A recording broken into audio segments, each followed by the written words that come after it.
Satyrs are wild. They're impulsive, carefree, and fiercely alive, bursting with laughter that echoes through the forests and hills of ancient myths. If you close your eyes and let your mind wander, you can almost sense them, dancing wildly under the moonlight, chasing the thrill of freedom in the purest form. These creatures, half human and half goat, are like living whispers of a world without restraint.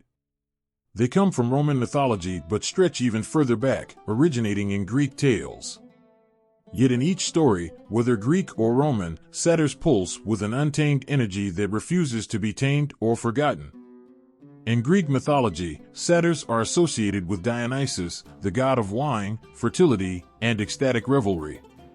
They live in a state of constant celebration, drinking deeply from cups of wine, dancing till the sun comes up, and indulging in every pleasure nature offers. But these aren't just hedonistic characters. Satyrs represent a raw, unbridled freedom that resonates with something deep inside us all. They embody the joy and thrill of living without fear or social expectations, letting every feeling, love, anger, curiosity, come bursting forth.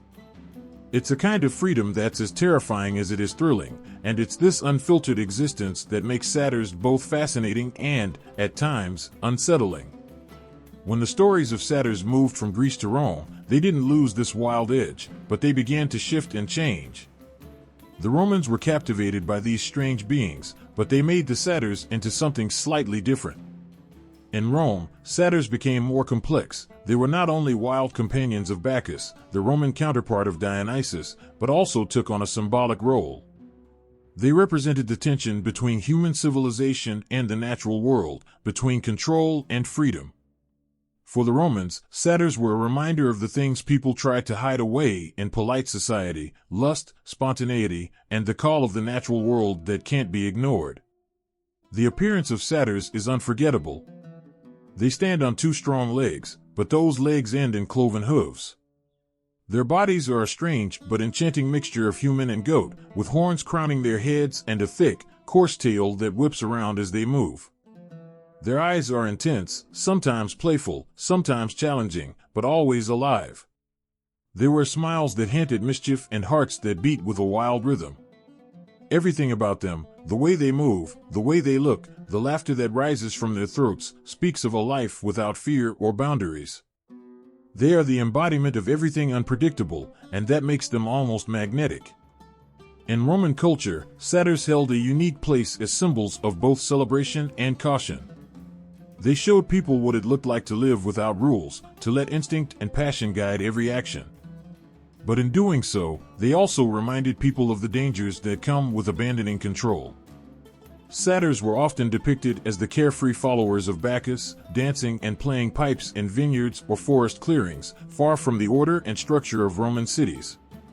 To the Romans, satyrs embodied the allure of freedom but also the chaos it could bring. They could be enchanting but also unsettling, pulling people away from the familiar comfort of the city and into a world ruled by instinct and desire. Yet despite their carefree nature, satyrs weren't merely careless or foolish. There was a strange wisdom in their wildness. They understood things about life that many humans had forgotten. They knew the importance of laughter, of embracing life's pleasures, and even of loss and sorrow, for their stories weren't always joyful. They taught that life, in its rawest form, was beautiful, even if it was messy and sometimes painful. Their wild celebrations and chaotic dance moves weren't just empty gestures. They were expressions of a truth that many people struggle to accept, that life is fleeting, and every moment is worth celebrating. The Roman satyrs, in their own chaotic way, were mirrors to the human heart. They reflected the parts of ourselves we often keep hidden, the parts that long for freedom and resist the structures of society. It's no wonder people found them so captivating, even as they were slightly terrifying. The satyrs dared to live openly, to laugh at rules, to dance without shame or worry. For a Roman looking at a sculpture or a painting of a satyr, it was like seeing the physical form of something deeply human yet almost forgotten. The Romans may have tamed much of their world, building grand cities and empires, but satyrs reminded them of the wildness that lay just outside their walls, in the forests, the mountains, and even within themselves. Through the satyrs, Roman culture found a way to express what it often kept hidden. They were used in festivals to represent the joy of life and the transient nature of human existence. In the Roman festival of Bacchanalia, dedicated to Bacchus, people would wear masks of satyrs, losing themselves in dance and song, becoming a part of the wild, untamed energy that satyrs embodied. For a night, they would cast aside social expectations and become like satyrs, embracing both freedom and the awareness of life's fragility. Even the elite, who controlled vast lands and held great power, found something humbling in the sight of a satyr, a creature so free from ambition, so alive with simple pleasures. In Rome, the satyrs were also linked with fertility, not just in a physical sense, but in a way that symbolized growth and creation.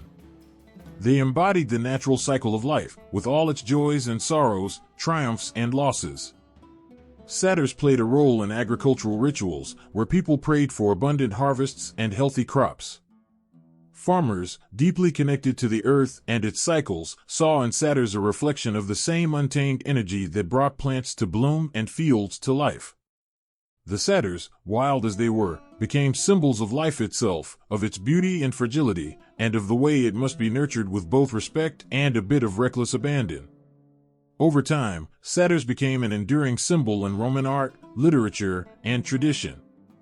They filled mosaics, frescoes, and sculptures, always depicted in moments of lively movement, laughter, or song. Satyrs in Roman art weren't mere decorations, they held a deeper meaning, a reminder that life was to be lived fully, with all its pleasures, mysteries, and wildness. For the people who looked upon these artworks, satyrs represented something more than just mythical creatures. They symbolized the untamed side of human nature that longed to break free from the restrictions of society. In a world that often felt heavy with duty and responsibility, satyrs were a release, a reminder of the joy that life could hold if one dared to embrace it. These creatures have survived in stories for centuries, not because they are perfect or heroic, but because they are real in their imperfections and unfiltered in their emotions. Satyrs don't seek approval, and they aren't weighed down by the need to fit in. They love fiercely, they laugh loudly, and they live with every fiber of their being. And perhaps that's why they remain so unforgettable, because somewhere, deep within, they remind us of the freedom we all crave, the wildness we sometimes suppress, and the beauty of a life lived without hesitation. Long ago, in a world steeped in mystery and shadows, creatures of nature roamed free, wild spirits that thrived under starlit skies and in ancient forests where whispers of the wind spoke secrets older than time.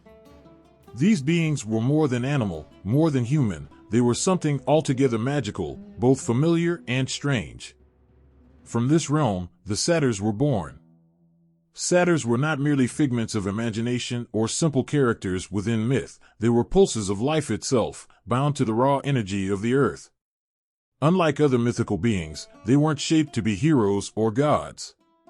Instead, satyrs were the very breath of the untamed, embodying the chaotic beauty of a world untouched by human hands. In these early stories, they were wild-eyed spirits with the legs and tails of goats, but their faces bore the wisdom and curiosity of men. This strange blend of animal and human was both eerie and enchanting, as if they were creatures caught between two worlds, free yet deeply connected to every living thing around them. The first satyrs began their story in cultures even older than the Romans, in the mountains and forests of ancient Greece. Here, they were known as the followers of Dionysus, the god of wine, revelry, and all that is free-spirited and wild. Yet, even before they danced and laughed alongside this Greek god, satyrs were whispers in the minds of early people, symbols of nature's powerful mystery. These beings didn't sit in temples or grand statues, they lived in the forests, hidden from sight but never far from those who truly sought them. They were everywhere nature thrived, and in the echoes of rivers and the rustling of leaves, one could almost feel their presence. Satyrs were protectors of nature, not in a gentle or nurturing way, but in a fierce, unpredictable manner. They weren't concerned with taming the world, they were the very essence of its wild heart. If a traveler wandered too close to their domain, it was said that satyrs might play tricks on him, leading him astray, deeper into the woods. They lived with a sense of mischief that could be lighthearted or sinister, depending on how they felt, and these early stories told of their laughter ringing out in the darkest hours, a sound that was both inviting and unsettling. But there was another side to these ancient beings, a side that wasn't only playful but deeply rooted in the cycles of life and death. For early people, the forest was a place of both beauty and danger, where life bloomed in the spring and faded in the harshness of winter. Satyrs embodied this cycle, for they, too, lived with a fierce joy that knew no fear of death. They reminded those who heard their stories that life was fleeting and that every moment should be embraced fully, for the next was never guaranteed. Their wild dances, their joyful cries under the moon, were reminders of life's brevity and the beauty within its passing. In Greece, satyrs soon became intertwined with the spirit of Dionysus, the god who also danced on the edge between joy and sorrow. Dionysus himself was a god of contrasts. He was the wine that could bring laughter and ease, or chaos and recklessness. Satyrs, with their love for music, wine, and pleasure, were drawn to his spirit like moths to flame. Together, they danced through fields and forests, their feet pounding to the rhythm of flutes and drums, a celebration of all that life could offer. But this wasn't a simple, harmless revelry.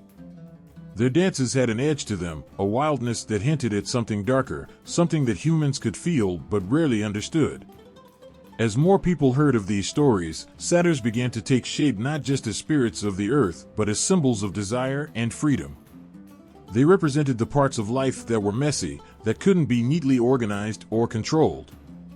People started to imagine satyrs as beings who lived outside the bonds of society, who followed only their instincts, who felt every emotion with an intensity most humans would never dare to experience. This wasn't just a lifestyle, it was a force of nature that lived within each satyr, a flame that burned fiercely, refusing to be dimmed by the rules and norms of the world. In these myths, satyrs weren't heroes or wise men, nor did they aspire to be. They were wild in spirit and body, with an unquenchable thirst for life. They loved, they fought, they drank, and they danced not because it was expected of them, but because it was in their nature. They were reminders of the beautiful chaos that lay beyond human civilization, untouched by the walls and rules that humans built to make life seem safer, more predictable. In the presence of a satyr, people were reminded that life was far from predictable. And perhaps, that was where the true beauty lay. As satyr myths continued to grow, their images were carved onto pottery, painted onto walls, and woven into tapestries. In these images, they were always captured in motion, with their heads thrown back in laughter or playing pipes in ecstasy. These pictures weren't just about celebration, they showed the satyrs in their purest form, beings of joy, beings of desire, beings who lived fully and without regret. The people who crafted these images seemed to understand that satyrs were not just creatures but symbols of the untamed beauty that resided in every heart, a beauty that was difficult to tame, one that perhaps should never be tamed. Over time, these myths grew, with each new storyteller adding details that made the satyrs even more enchanting and terrifying. Some said satyrs could play music so beautiful it could hypnotize anyone who heard it, leaving them lost in the forest forever. Others claimed that satyrs would gather in hidden places, calling upon the spirits of the woods to join them in a wild, eternal dance. To stumble upon a satyr's gathering was to witness something that human eyes weren't meant to see, a moment when the line between the earthly and the divine vanished, leaving only pure, unfiltered life. As these stories spread, satyrs grew from simple beings into symbols of something greater. They came to represent everything people yearned for but often feared: freedom, passion, and the mystery that lay within the natural world. They weren't simply animals or men, they were the balance between the two, the reminder that life itself could not always be contained in neat boundaries. For ancient people, the idea of satyrs dancing under the stars was more than just a myth. It was a whisper of a world that still pulsed with magic, a reminder of the unknown that lay just beyond the reach of firelight, waiting to be felt, if not fully understood. Through the centuries, the satyr's story became not just a tale but an eternal symbol of life's wild spirit. They were the wild heartbeat of the world, always there, even if unseen, reminders of a life filled with beauty, chaos, and endless wonder. In the heart of Greek mythology, in forests thick with mystery and mountains whispering ancient secrets, lived creatures that danced on the edge of reality and myth. Among them were the satyrs, beings half man and half beast, wild-eyed and wild-hearted. They roamed the hillsides and woods, their hoofs pounding against the earth in rhythm with the heartbeat of nature itself. They were creatures of freedom, laughter, and a fierce passion for life that left even the gods themselves in awe. But satyrs weren't alone in their wild revelry. They shared their world with others, with beings like Silenus and Pan, creatures who, while similar, each carried a different piece of the soul of the wild. Satyrs, with their human faces, goat-like legs, and thick, curling horns, seemed to personify nature's playful side. They were restless, forever laughing, dancing, and losing themselves in the thrill of the moment. The Greeks saw them as the companions of Dionysus, god of wine and ecstasy, and wherever Dionysus went, the satyrs followed, bringing laughter and song, filling the air with music and joy. But their laughter was not innocent. It held a kind of wildness, a touch of danger, like the thrill of standing on the edge of a cliff, knowing one wrong step could lead to a fall. Satyrs lived without restraint, loved without boundaries, and feared nothing but perhaps the loss of their freedom. Then, there was Silenus, a figure unlike the satyrs in many ways, but with a wisdom they deeply respected. Silenus was older, rounder, and often seen as the mentor of Dionysus himself. Where satyrs leaped and danced with reckless abandon, Silenus sat back, observing with a knowing smile. He was wise, with eyes that had seen countless seasons and hands that had felt the wear of time.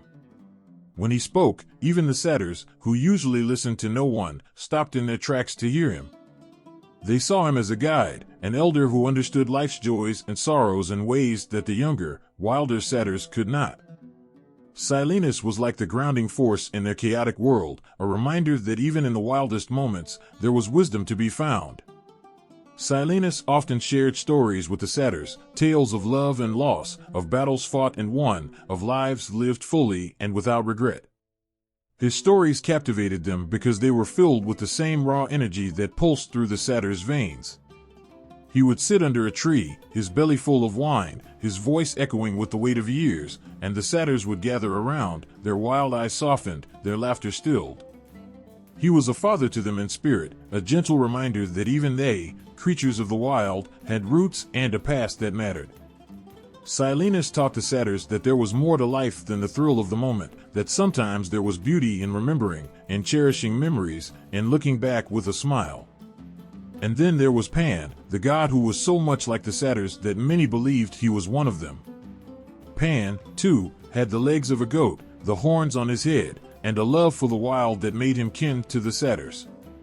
But Pan was something else. He was the very spirit of nature, a force so ancient that even the satyrs, as wild as they were, felt a shiver of awe in his presence. When Pan played his pipes, the world held its breath. His music was haunting, filled with the whispers of forests, the rush of rivers, and the sigh of the wind. It was a melody that touched something deep within, a call to the primal heart of anyone who heard it, a reminder of a world far beyond human reach. The satyrs adored Pan, seeing in him a kindred spirit, someone who understood their joy, their restlessness, and their endless need for freedom. Pan wasn't like Silenus. He didn't offer wisdom or tell stories of the past. Instead, he urged them to live even more fiercely, to embrace their wildness and let it consume them. Under Pan's influence, the satyrs lost themselves in the music, dancing until they could no longer stand, laughing until their sides hurt, and feeling, for a moment, as if nothing in the world could hold them back.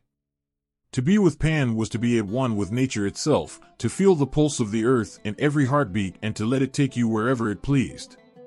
While Pan and the satyrs shared this intense love for the untamed, Pan carried something darker within him. Unlike the satyrs, who lived mostly for joy and pleasure, Pan held the shadows of nature as well. He was the god of sudden fear, the creeping dread that could strike without warning, what we call panic today. There were stories of travelers who wandered too far into the woods and felt Pan's presence, a chill in the air, a rustle in the trees, a sense that they were no longer alone. Pan embodied not only the beauty of nature but its terror as well. And the satyrs, who loved him so, feared him just as deeply. They respected that darker side of him, sensing in his presence that the wild was beautiful but never to be taken lightly. Satyrs, Silenus, and Pan shared a bond that went beyond friendship. Together, they created a world where wisdom and wildness, joy and fear, life and death all mingled together in an endless dance. Satyrs were the embodiment of pure, youthful joy and reckless freedom. Silenus brought them balance, grounding them with his tales and the weight of his experience. And Pan was their heartbeat, the god who made them feel alive, who reminded them that to be truly free meant accepting every part of life, the laughter and the sorrow, the light and the dark. For the Greeks, these characters were more than just mythical beings. They were symbols of life itself and all its wild, unpredictable beauty. Satyrs showed people what it meant to live without fear, to feel everything with an intensity that could shake the soul. Silenus taught them to look deeper, to see the wisdom in every experience, even the painful ones. And Pan was the reminder that nature is both friend and foe, a force to be loved and respected, but never taken for granted. Together, these beings formed a picture of life that was both beautiful and raw, filled with moments of joy, tinged with sorrow, and always marked by a fierce desire to be free. They danced and played and laughed under the Greek sun, their spirits forever bound to the world they loved so dearly, a world that lived in their every heartbeat, and every echo of laughter, and every haunting note of Pan's pipes. In the depths of ancient forests, where the sunlight barely pierced the thick canopy, where every rustling leaf seemed to carry a hidden whisper, the satyrs began their endless dance. These half-wild creatures, with their goat-like legs and mischievous, human-like faces, were the spirit of nature itself, uncontrolled, joyous, and just a little dangerous. In Greece, they laughed and played alongside the god Dionysus, basking in the ecstasy of wine, music, and boundless freedom. They were beings that blurred the lines between human and animal, embracing every moment of life without hesitation. But as centuries passed, and as the myths traveled over mountains and across seas, these satyrs changed. They were reimagined, molded by a different people, a new culture, the Romans. To the Greeks, satyrs were more than myth. They were symbols of raw, untamed life, spirits of the wild who danced on the edges of human society. In their drunken revelries, they brought joy, but also a touch of fear, for they reminded people of the uncontainable power of nature and desire. Greeks painted them on pottery, their eyes wide with mischief, always chasing some thrill, driven by passions as deep as the forests they inhabited. They represented a world beyond walls, a life lived without rules. And in this image, they were beloved, respected, even feared. But when the Romans came, they saw something different. The Romans, practical and organized, had their own way of seeing the world, and in their hands, the satyrs took on new shapes, new meanings. The Greeks' world was full of gods who reflected human passions, gods who could be wild and irrational, gods who felt deeply. The Romans, however, honored gods of order, discipline, and authority. And so, they began to reshape the satyrs in a way that fit into their world, into a society that valued control and strength. In Rome, the satyrs slowly evolved into something new, the fauns. Fauns were similar to satyrs but softer, less wild, more approachable. While satyrs had the untamed hearts of the forests, fauns were creatures of pastoral lands, beings of meadows and fields. They were less intense, less wild-eyed. Instead of the insatiable desire that drove satyrs to dance until dawn, fauns were gentler, more like protectors of nature than its unruly spirit. The Romans saw them as creatures who watched over livestock and kept an eye on shepherds and their flocks. They held a simpler charm, one that didn't quite touch the chaos of the satyr's world. The change was subtle but deep. Romans took the Greek idea of satyrs and softened it, transformed it into something that fit within the Roman ideals. The wild dance and relentless laughter of the satyrs began to fade, replaced by the calm, watchful presence of the fauns. Romans loved order, stability, and predictability, and in reshaping the satyrs, they reshaped the very nature of the myths. Now, these creatures were less about the wild ecstasy of nature and more about the calm beauty of the countryside, the soft sway of grass in a summer breeze, the gentle protection over flocks in green pastures. But even as fauns grew in popularity, the memory of the satyrs lingered, like a shadow beneath the sunlight. Some Romans still held onto the tales of the old satyrs, the creatures who chased freedom, who laughed with abandon, who lived life with a passion that few humans dared. These were the satyrs who would sneak into festivals and celebrations, who could bring a spark of wildness even into the ordered Roman world. In some parts of the Roman Empire, people still whispered of satyrs who hadn't changed, who still roamed the deep forests, hiding just out of sight, their laughter echoing faintly in the distance. They were the ancient echoes of a time when nature was feared and revered, when every tree and every shadow might hold a spirit that humans could never fully understand. Even the god Pan, once a fierce, untamed spirit in Greece, took on a softer role in Rome. Pan, with his goat legs and haunting music, had been a god of the wild, a symbol of both beauty and terror in nature. But in Rome, he too became more of a pastoral figure, a protector of shepherds, a quiet companion in the fields rather than a force of mystery in the woods. His haunting pipes, once played to unsettle and enchant, became a softer melody, something to calm and soothe rather than to strike fear or stir desire. This transformation reflected a broader shift. The Romans took the Greek myths and shaped them to fit into their world, to make them reflect the things they valued: control, civilization, stability. In this new version, the wild, reckless spirit of the satyrs became something gentler, something easier to understand and contain. The satyrs were no longer beings who could unsettle the heart with their laughter or make people feel the pull of something beyond the walls of the city.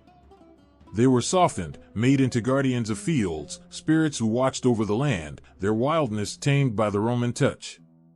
Yet, in stories told by those who remembered the old ways, the satyrs lived on.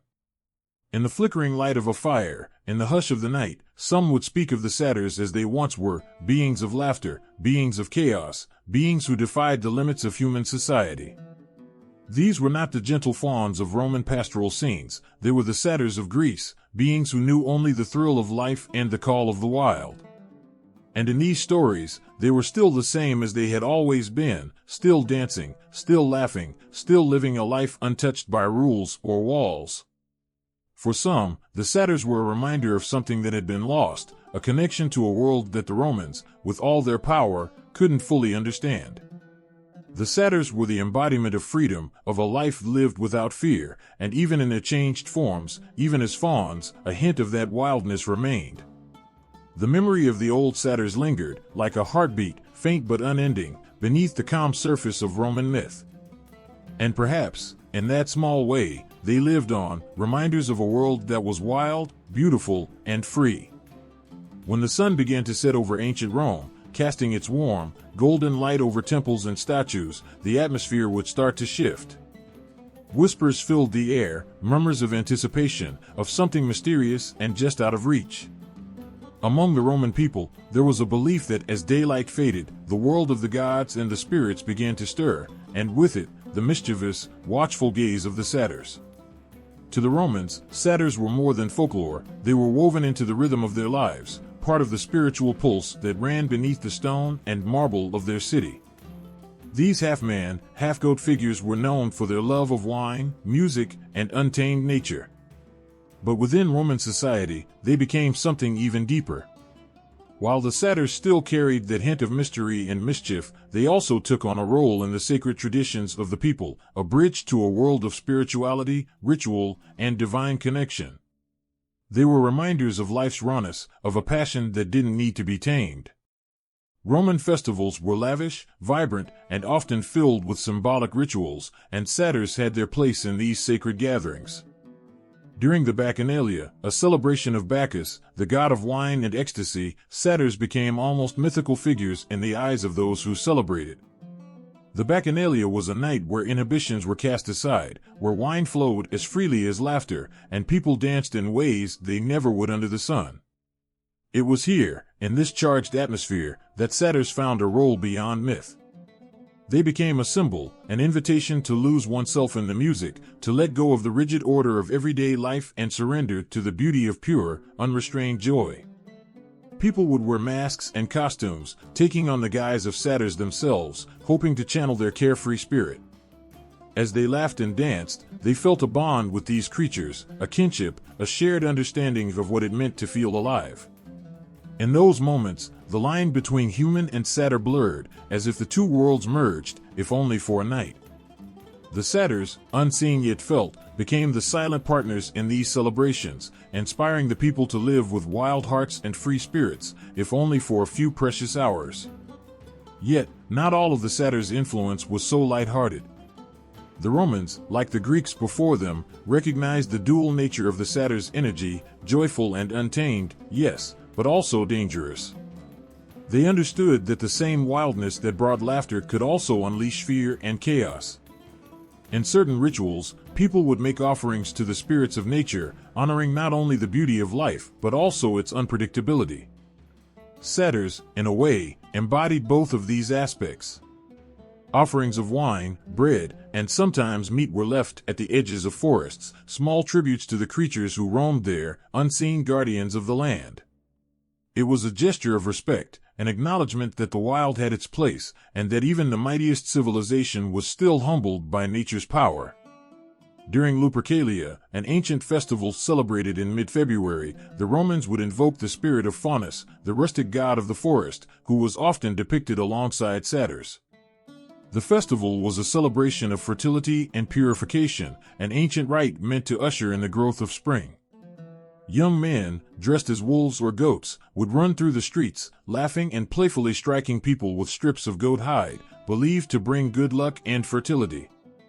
Here, too, the spirit of the satyrs lingered, as if watching from the shadows. They were the guardians of life's wild, regenerative force, the spirit that ensured the return of spring after the cold of winter. To the Romans, satyrs were like the pulse of nature, a force that could be playful one moment and unsettling the next. In their religious practices, the Romans recognized the need to honor this force, not just with reverence, but with a touch of wariness. There was a belief that satyrs, if angered or neglected, could bring misfortune. They were tied to the fertility of the land, the success of the harvest, and the well-being of the people. It wasn't uncommon for farmers to say a quiet word to the spirits before planting, a plea for protection and abundance. Beyond the large festivals, the presence of satyrs was also felt in smaller, personal rituals. Some Romans kept small statues of satyrs in their homes, believing they would bring vitality, prosperity, and good fortune. These figures were often placed near the household hearth or the garden, watching over daily life with their sly, knowing smiles. For those who believed, these figures weren't merely decorative, they were companions in spirit, reminders of the joy and unpredictability woven into the fabric of life.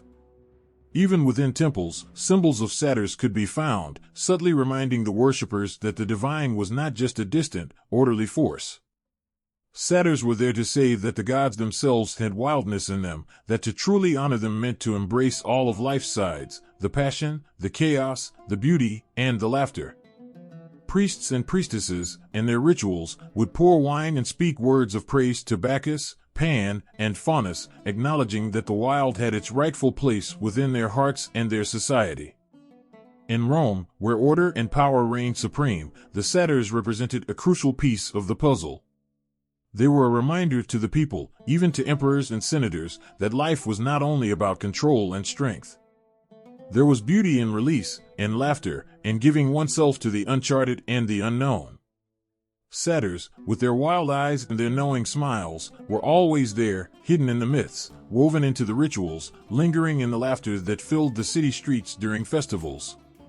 They brought an ancient, primal energy to a world that so often tried to tame it, urging people to remember that sometimes, the wildest things are also the most sacred.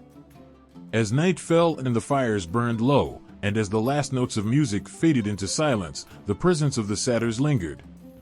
For the Romans, these spirits had become a part of their very identity, woven into the heart of their faith, a reminder that the sacred and the wild could never truly be separated. The satyrs were still there, hidden in the shadows, a whisper in the breeze, a flicker in the corner of the eye. They were silent guardians of the mysteries that lay just beyond human understanding, forever watching, forever waiting, forever a part of the eternal dance of life and spirit. In the quiet of dawn, when the earth still trembled with the chill of night and the sky slowly brightened, ancient farmers would pause, offering a prayer into the silence, hoping for abundance in the seasons to come.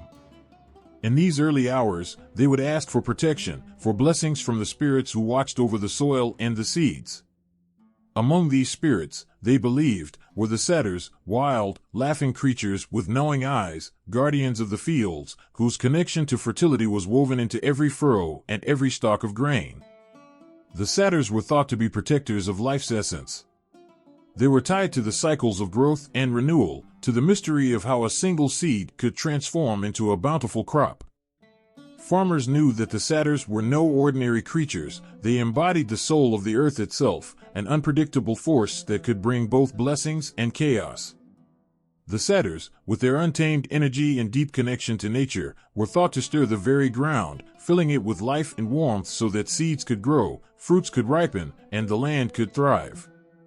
Throughout the year, in rituals that went back generations, people would leave offerings at the edges of their fields, hoping to honor these playful yet powerful spirits. They would lay out wine, bread, and even small cuts of meat, a gift to the Satyrs who they believed roamed the fields at night. They imagined the Satyrs, invisible and silent, watching over the crops with an ancient wisdom, their eyes twinkling with the promise of new life. The offerings were not just acts of devotion, they were tokens of gratitude, a way of saying thank you for the gifts of the earth, for the Satyr's invisible touch that brought life from soil. In spring, as the world came alive again, the Satyr's spirit seemed to dance through the air. People would celebrate the festival of Floralia, an exuberant event honoring Flora, the goddess of flowers, and Bacchus, the god of wine. But behind the festival's joy and color was a sense of deep reverence. For it was believed that the Satyrs danced alongside them, unseen yet present, breathing vitality into the world around them. Flowers bloomed brighter, vines grew fuller, and fruit trees blossomed under their watch. Laughter, music, and the fragrant scent of new blooms filled the air as people celebrated life itself, a life that the Satyrs helped nurture with their wild, untamed spirits. The Satyr's connection to fertility went beyond the fields, it reached into the very essence of human life. They were symbols of both the joy and mystery of life's renewal, of love and passion, of all that kept the human heart beating with hope. Couples would sometimes seek blessings from the Satyrs, offering quiet prayers for healthy children and strong families. They believed that the Satyrs, in their wisdom, held the key to life's hidden strength, that spark of creation that moved through everything in nature. They were the pulse of the earth, the heartbeat that gave life to every living thing, from the smallest sprout to the tallest tree. Even within the city walls, Romans felt the Satyr's presence. Statues of these creatures were placed in gardens, near fountains and flowering vines, as if to invite their blessing into the cultivated spaces. These statues were more than decorations, they were talismans, meant to draw the Satyr's fertility and protection into the heart of the city itself. People believed that having a Satyr watching over a garden would bring it life and beauty, ensuring that flowers would bloom year-round, and that fruits and vegetables would grow abundant and sweet. During the festival of Lupercalia, a time when Romans celebrated fertility and purification, Satyrs became central to the rituals. In honor of Faunus, the Roman god of the wilds who was closely related to the Satyrs, young men would dress in goatskins, running through the streets in a rite meant to bring fertility to the people. They would strike out with thongs made of goat hide, a playful yet sacred gesture meant to bless women with fertility and to bring prosperity to the community. The Satyrs were thought to watch these rituals from the shadows, to breathe life into the gestures, filling the air with a promise of renewal and abundance. Satyrs were also seen as guides in the art of winemaking, a skill that was both a celebration and a necessity. Wine was life, joy, a way to preserve the sunlit warmth of summer long into the cold months. People believed that Satyrs, with their wild energy and deep understanding of nature, had taught humanity how to tend to the vineyards, how to coax the vines into giving their sweetest fruits. During the grape harvest, workers would sometimes sing songs in honor of the Satyrs, thanking them for their guidance, hoping for a bountiful crop. Every sip of wine was a reminder of the Satyr's gift, of the life they brought to the land. It was said that if a harvest was plentiful, if the fields were lush and green, it was because the Satyrs were pleased. But if the crops withered or the earth grew dry, people worried that the Satyrs had been offended, that perhaps their offerings had not been enough. In these times, families would gather under the open sky, bringing offerings of their best bread, their finest wine, hoping to win back the favor of these spirits. Children would sing songs, elders would speak quiet words of respect, and the air would fill with a sense of reverence for the unseen world. They would pray that the Satyrs' laughter would fill the air once more, that their blessing would return with the rains, bringing life and hope back to the fields. The Satyrs were more than just guardians of fertility, they were the embodiment of nature's eternal promise. They were the life force that never faded, the spirit that brought the first green shoots of spring and the golden grains of harvest. They were a reminder that life was not only about survival, but also about joy, growth, and renewal. In every vineyard, every orchard, and every field, people felt their presence, a presence that reminded them to honor the earth, to cherish its gifts, and to live with hearts as open and wild as the Satyrs themselves. Even now, in the quiet spaces where nature holds its breath, where wildflowers bloom in unexpected places and the vines hang heavy with fruit, it is as though the Satyrs' laughter still echoes. It is a sound felt in the warmth of the sun on one's skin, in the rustle of leaves, and the steady rhythm of life that flows through the land. And as the old stories say, as long as there are people who love the earth and cherish its beauty, the Satyrs will always be there, silently watching, forever a part of the world's endless, fertile heartbeat. The scene is a grand feast, a celebration where wine flows freely, laughter rings out, and the weight of daily worries melts away under the flickering glow of torchlight. In moments like these, when the world felt both larger and more intimate, the ancient Romans saw in their minds the figures of Satyrs, the spirited creatures who reveled without limits, who danced and drank and lived as though the next moment might never come. To many, Satyrs symbolized everything human hearts yearned for but were often too afraid to embrace: freedom, indulgence, a life unbound by rules. Satyrs were the embodiment of unrestrained joy and unfiltered emotion, and they became a powerful symbol in society. They represented the desire to escape, to be liberated from the ever-present weight of societal expectations and constraints. Their laughter was untamed, loud, and genuine, a sharp contrast to the solemn, controlled lives of Roman citizens who often lived by strict rules and norms. For the people who saw them as symbols of indulgence, Satyrs were a reminder of what lay on the other side of restraint, a world where pleasure was a pursuit and life could be lived without apology. But in Rome, there was something even deeper in their presence. Satyrs were not only symbols of personal freedom but also a reflection of society's own tension between control and chaos. Politicians, generals, and senators saw the image of the satyr as both a warning and a reminder of the need for balance.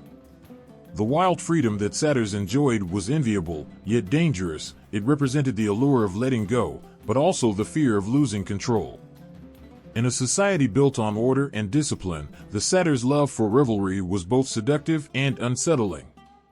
Roman culture was one of strict hierarchy and discipline, where even joy was measured.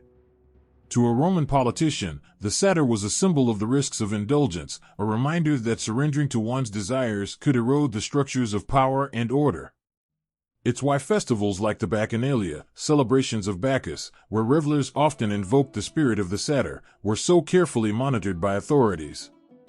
Leaders feared the abandon that these celebrations brought, the power of pleasure to disrupt the status quo. They knew that once people tasted true freedom, they might never be content to return to their usual restraints. The satyr's spirit was infectious, and even those with power were wary of its pull. Yet, for ordinary people, satyrs were something entirely different. They were symbols of everything that could be, a glimpse of a life without barriers. The satyr's dance was more than mere movement. It was a declaration, a statement that life's pleasures should be savored without guilt or shame. In a world where social roles were rigid and lives were often filled with hardship, satyrs represented a brief escape from duty, a fantasy of what it might feel like to live unshackled by expectation. In their minds, when they thought of the satyrs, they saw not wild creatures but reflections of their own buried desires, a piece of themselves that longed to be free.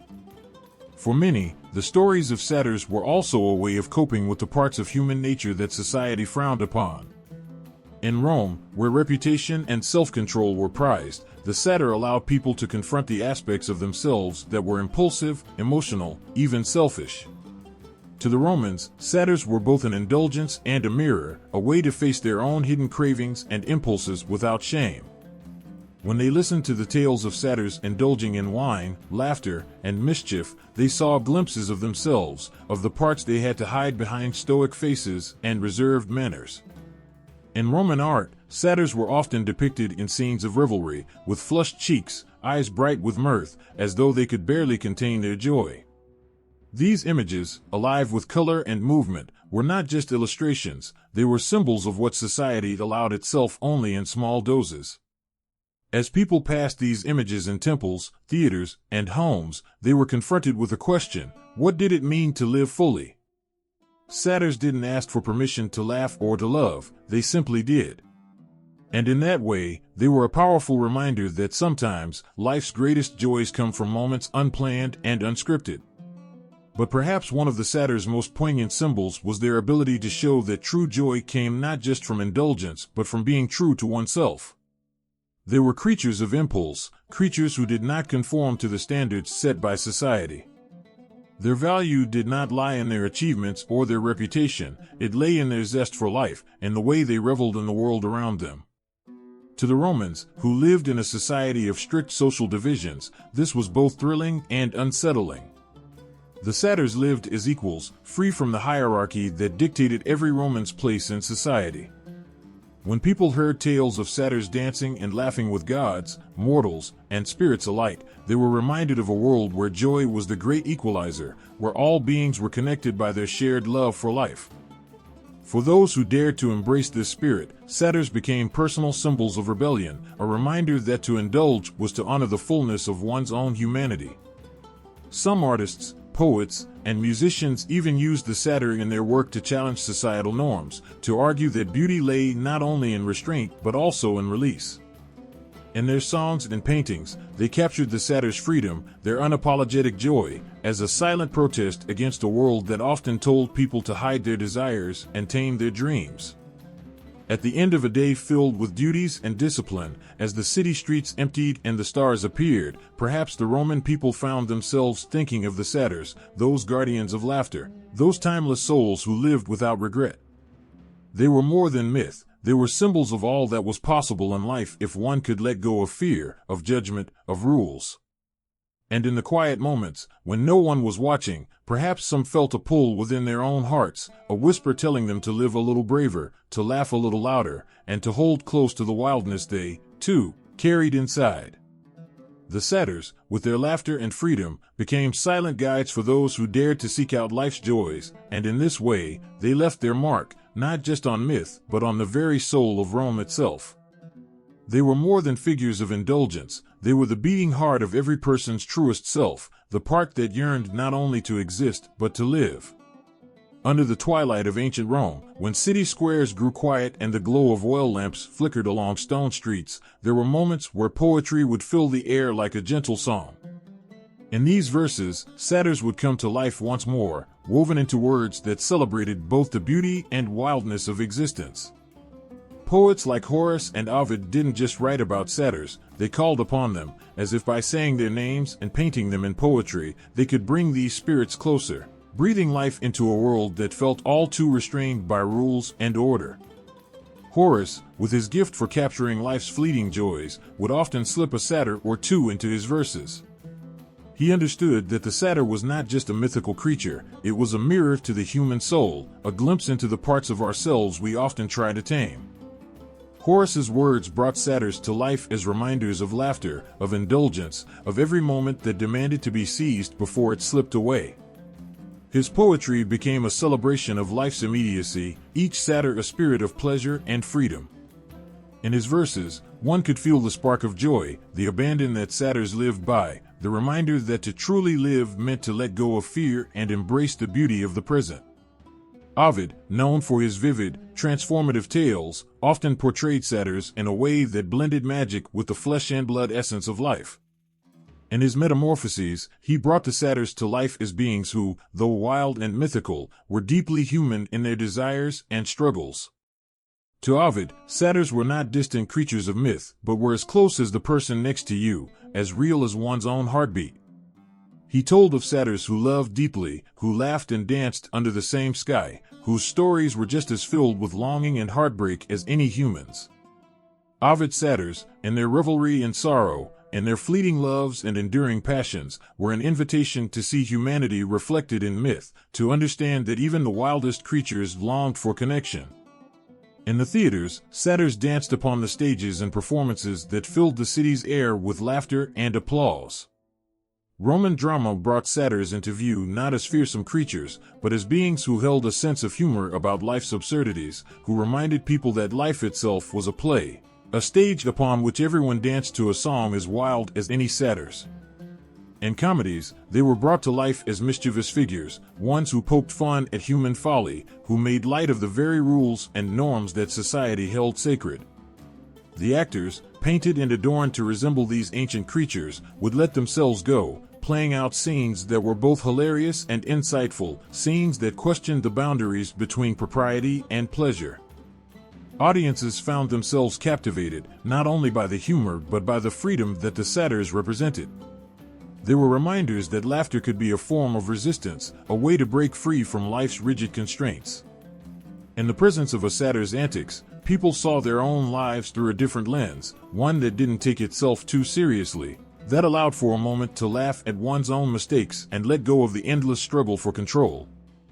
Through these performances, satyrs became guides, showing that while life could be challenging, it could also be a dance, one that was filled with moments of joy, of silliness, of release. In the writings and performances, satyrs became symbols of the freedom to express all the emotions that lingered just beneath the surface. When poets spoke of satyrs, they didn't only paint pictures of laughter and revelry, they spoke to the ache of longing, the need for connection, the thrill of living unbound by rules. Each poem, each line, and each performance felt like a gift to the people, a reminder that to be human was also to be wild, to be passionate, to carry within oneself a fire that could never be fully tamed.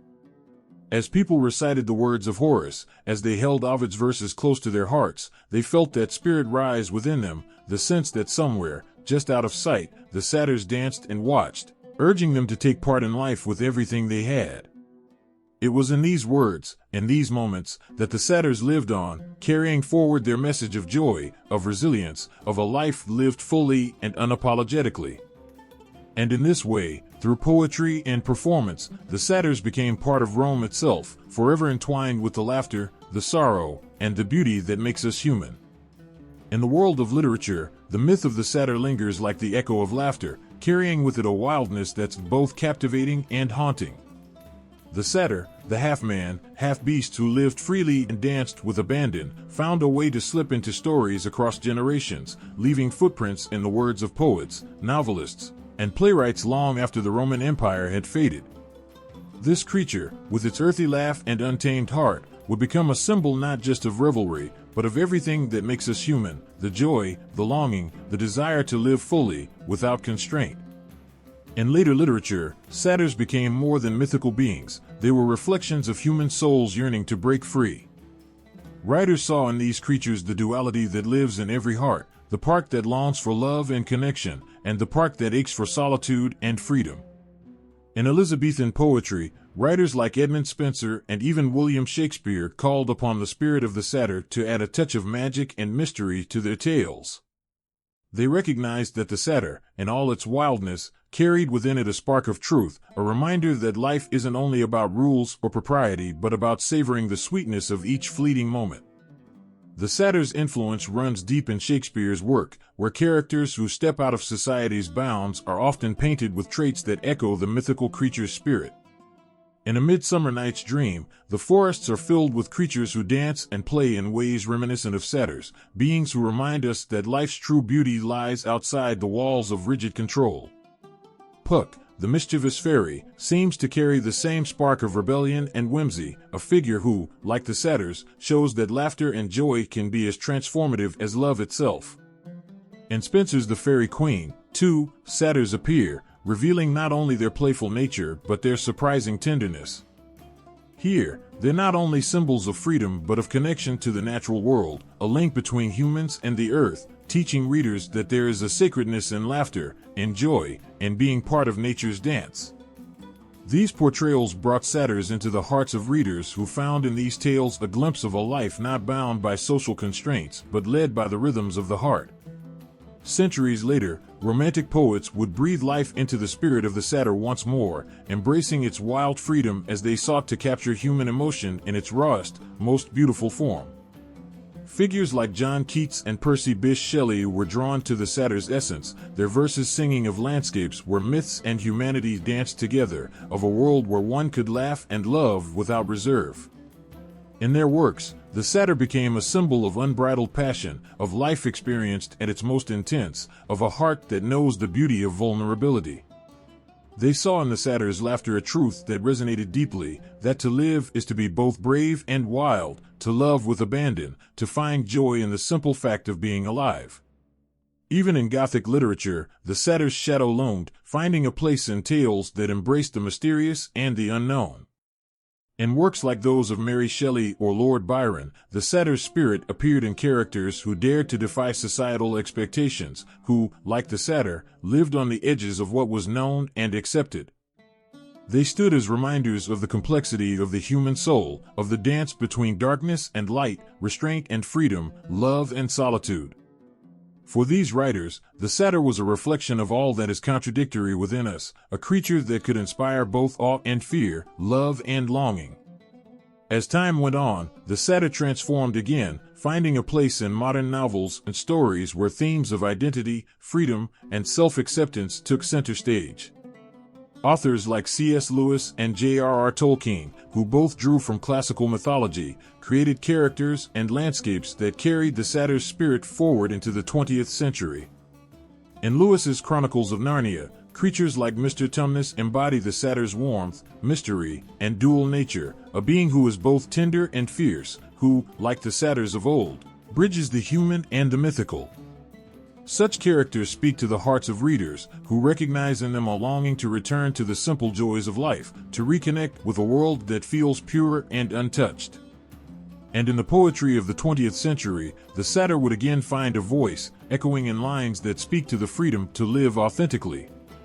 Poets wrote of the wild, untamed self, of the heart that longs to dance freely, to laugh without restraint, to experience love as deeply as possible.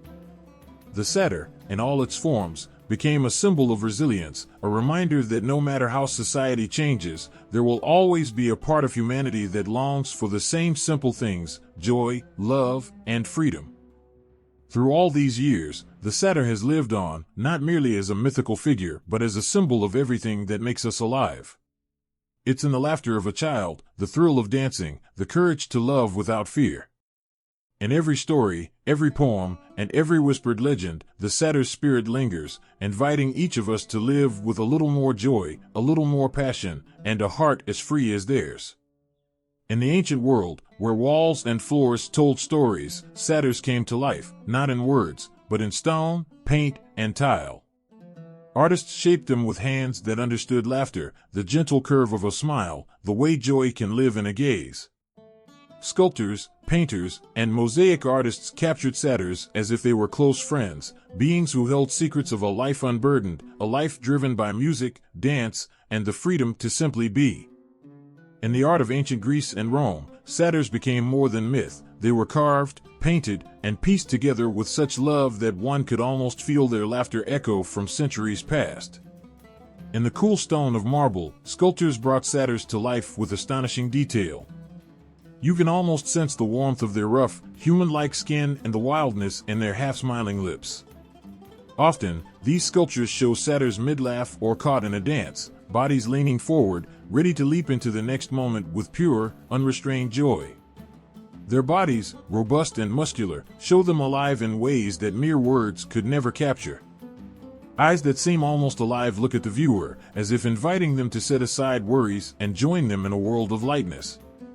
Sculptures of satyrs often captured this dual nature, their love for life and music, yet a hint of the mystery that shrouded them. There's something enchanting in the way these figures stand, almost like the ancient artists left a little bit of themselves in each curve and line, capturing a spirit that still feels alive today. On the walls of ancient villas and temples, frescoes featuring satyrs show scenes so vibrant that the colors seem to sing. In these frescoes, satyrs dance and play, surrounded by gods, nymphs, and humans, filling the space with movement and life. Each scene feels like a glimpse into a world where every moment is worthy of celebration, where a satyr's laughter blends with the notes of a lyre and the rustle of leaves. In one fresco, you might see a satyr reclining, wine cup in hand, gazing off with an expression that's both serene and mischievous. In another, they're depicted mid-dance, arms outstretched, hooves barely touching the ground as they lose themselves in the rhythm of a world they love so deeply. In those painted faces, you can almost feel a heartbeat, a soul that aches to remind you that life is not meant to be serious, that there is magic in every step taken with joy. The mosaics of satyrs were carefully crafted, each tiny stone laid by hands that must have understood the beauty of patience and art. Thousands of small tiles come together to form scenes of satyrs running, laughing, and playing their flutes, tiny pieces that create something whole and alive. The artists who created these mosaics must have felt the same spark of joy that the satyrs did. Satyrs in these mosaics are often shown with pipes or lyres, surrounded by nature's beauty, cascading vines, wild animals, and fields in bloom, as if the earth itself sings to their music. In each mosaic, there is a feeling of unity, a sense that every tile is part of a dance, that life itself is a mosaic, each moment pieced together, one joyful, sacred moment after another. Some depictions of satyrs show them in quiet moments, reclining under a tree or gazing into the distance, lost in a thought or a memory that only they know.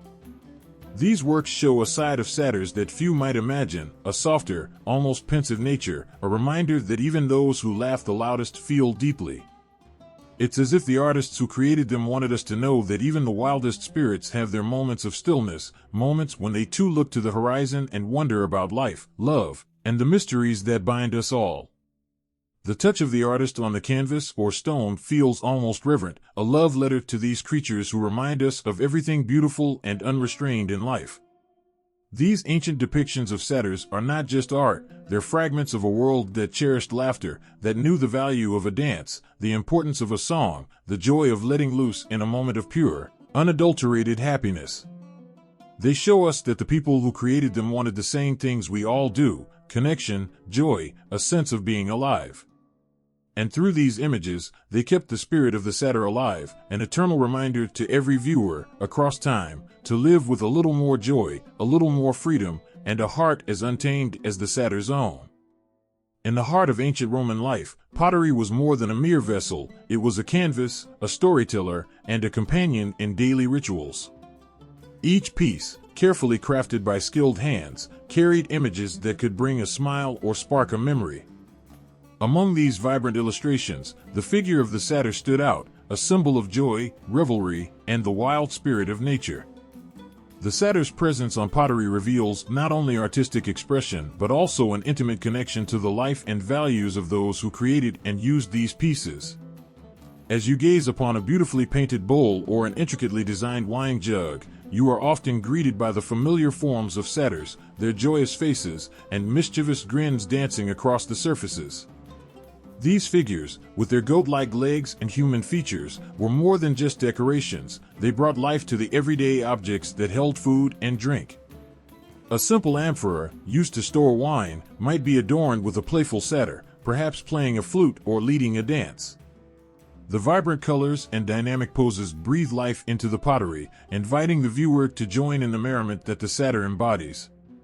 In these images, the satyr's carefree spirit shines through, acting as a reminder that life is to be savored. Each swirling line and playful pose captures a moment of unrestrained joy. You can almost hear the laughter echoing off the walls, feel the warmth of a gathering where friends share stories, food, and drink. It is in these moments, so artfully illustrated on pottery, that the essence of the satyr comes alive. They reflect a world that celebrates nature and revels in the simple pleasures of life, a world that encourages letting go of worries and embracing the moment. Pottery featuring satyr imagery was often used during festivals and celebrations, suggesting that these creatures played a role in the communal spirit of Roman culture. These pieces were not just functional, they were integral to the social fabric of the time. When families and friends gathered around a table, the very vessels that held their food and drink often bore the joyful face of a satyr, reminding them to indulge in life's pleasures. The images of satyrs serve as a silent invitation to embrace revelry and fellowship. It is as if the very essence of the satyr was woven into the fabric of the gatherings, creating an atmosphere of joy and connection. In some scenes, satyrs are shown engaging with nymphs or other figures from mythology, blurring the line between the mundane and the magical. These interactions reflect the deep connections the Romans felt to nature and the divine. The satyr, often depicted alongside grapes, ivy, or wine, emphasizes the importance of fertility and abundance. The images speak to a culture that revered the earth's gifts and celebrated the natural cycles of life, love, and harvest. These playful depictions resonate with the joy of living in harmony with nature, a relationship that is at the heart of many Roman beliefs. The craftsmanship of the pottery itself adds another layer of beauty to the imagery. Each piece was lovingly crafted, the clay molded with care, and the decorations painted with precision. Artists took great pride in their work, infusing it with meaning and emotion. The intricate details of the satyr's features, the curl of the horns, the playful flick of the tail, the expressive eyes, demonstrate the artist's reverence for these mythical beings. When you hold a piece of Roman pottery, you are not just holding an object, you are holding a story, a piece of history that whispers tales of joy, laughter, and the beauty of life. In the hustle and bustle of daily life, the presence of satyrs on pottery offers a moment of reflection, a reminder to pause and appreciate the beauty around us. Whether it's a simple cup or an ornate vase, each piece encourages its owner to embrace the spirit of the satyr. The laughter captured in the artwork seems to echo through time, urging us to find joy in the small things, a shared meal, a glass of wine, a moment spent with loved ones. Each time someone sipped from a cup decorated with a satyr, they were not just consuming a beverage, they were partaking in a tradition that celebrates life, laughter, and the bonds that tie us together. The presence of satyrs in Roman pottery also speaks to the social norms of the time, reflecting a culture that valued merriment and indulgence. In a society where life could often be harsh and demanding, these images offered an escape, a glimpse into a world where joy was not just permitted but celebrated. The satyr, embodying the essence of revelry, reminds us that it is essential to find moments of lightness and connection in our lives, to allow ourselves the freedom to laugh and play, just as the satyrs did. As you contemplate these beautiful pieces of pottery, you can't help but feel a connection to those who lived long ago. The same joy and laughter that filled their homes can resonate in ours, transcending the centuries that separate us. Each painted satyr serves as a bridge, a reminder that the spirit of joy is timeless and the celebration of life is universal. In a world that often feels heavy, the imagery of the satyr encourages us to let go, to embrace the happiness that can be found in the simplest of moments, and to remember that, like the satyr, we too can find freedom in laughter and love. The moment the curtain rises, anticipation fills the air, and the audience leans forward in their seats, eager to be swept away into a world of enchantment and emotion. The stage, drenched in vibrant colors and the sounds of music, comes alive with the presence of satyrs, those mythical beings who dance between the realms of humanity and nature.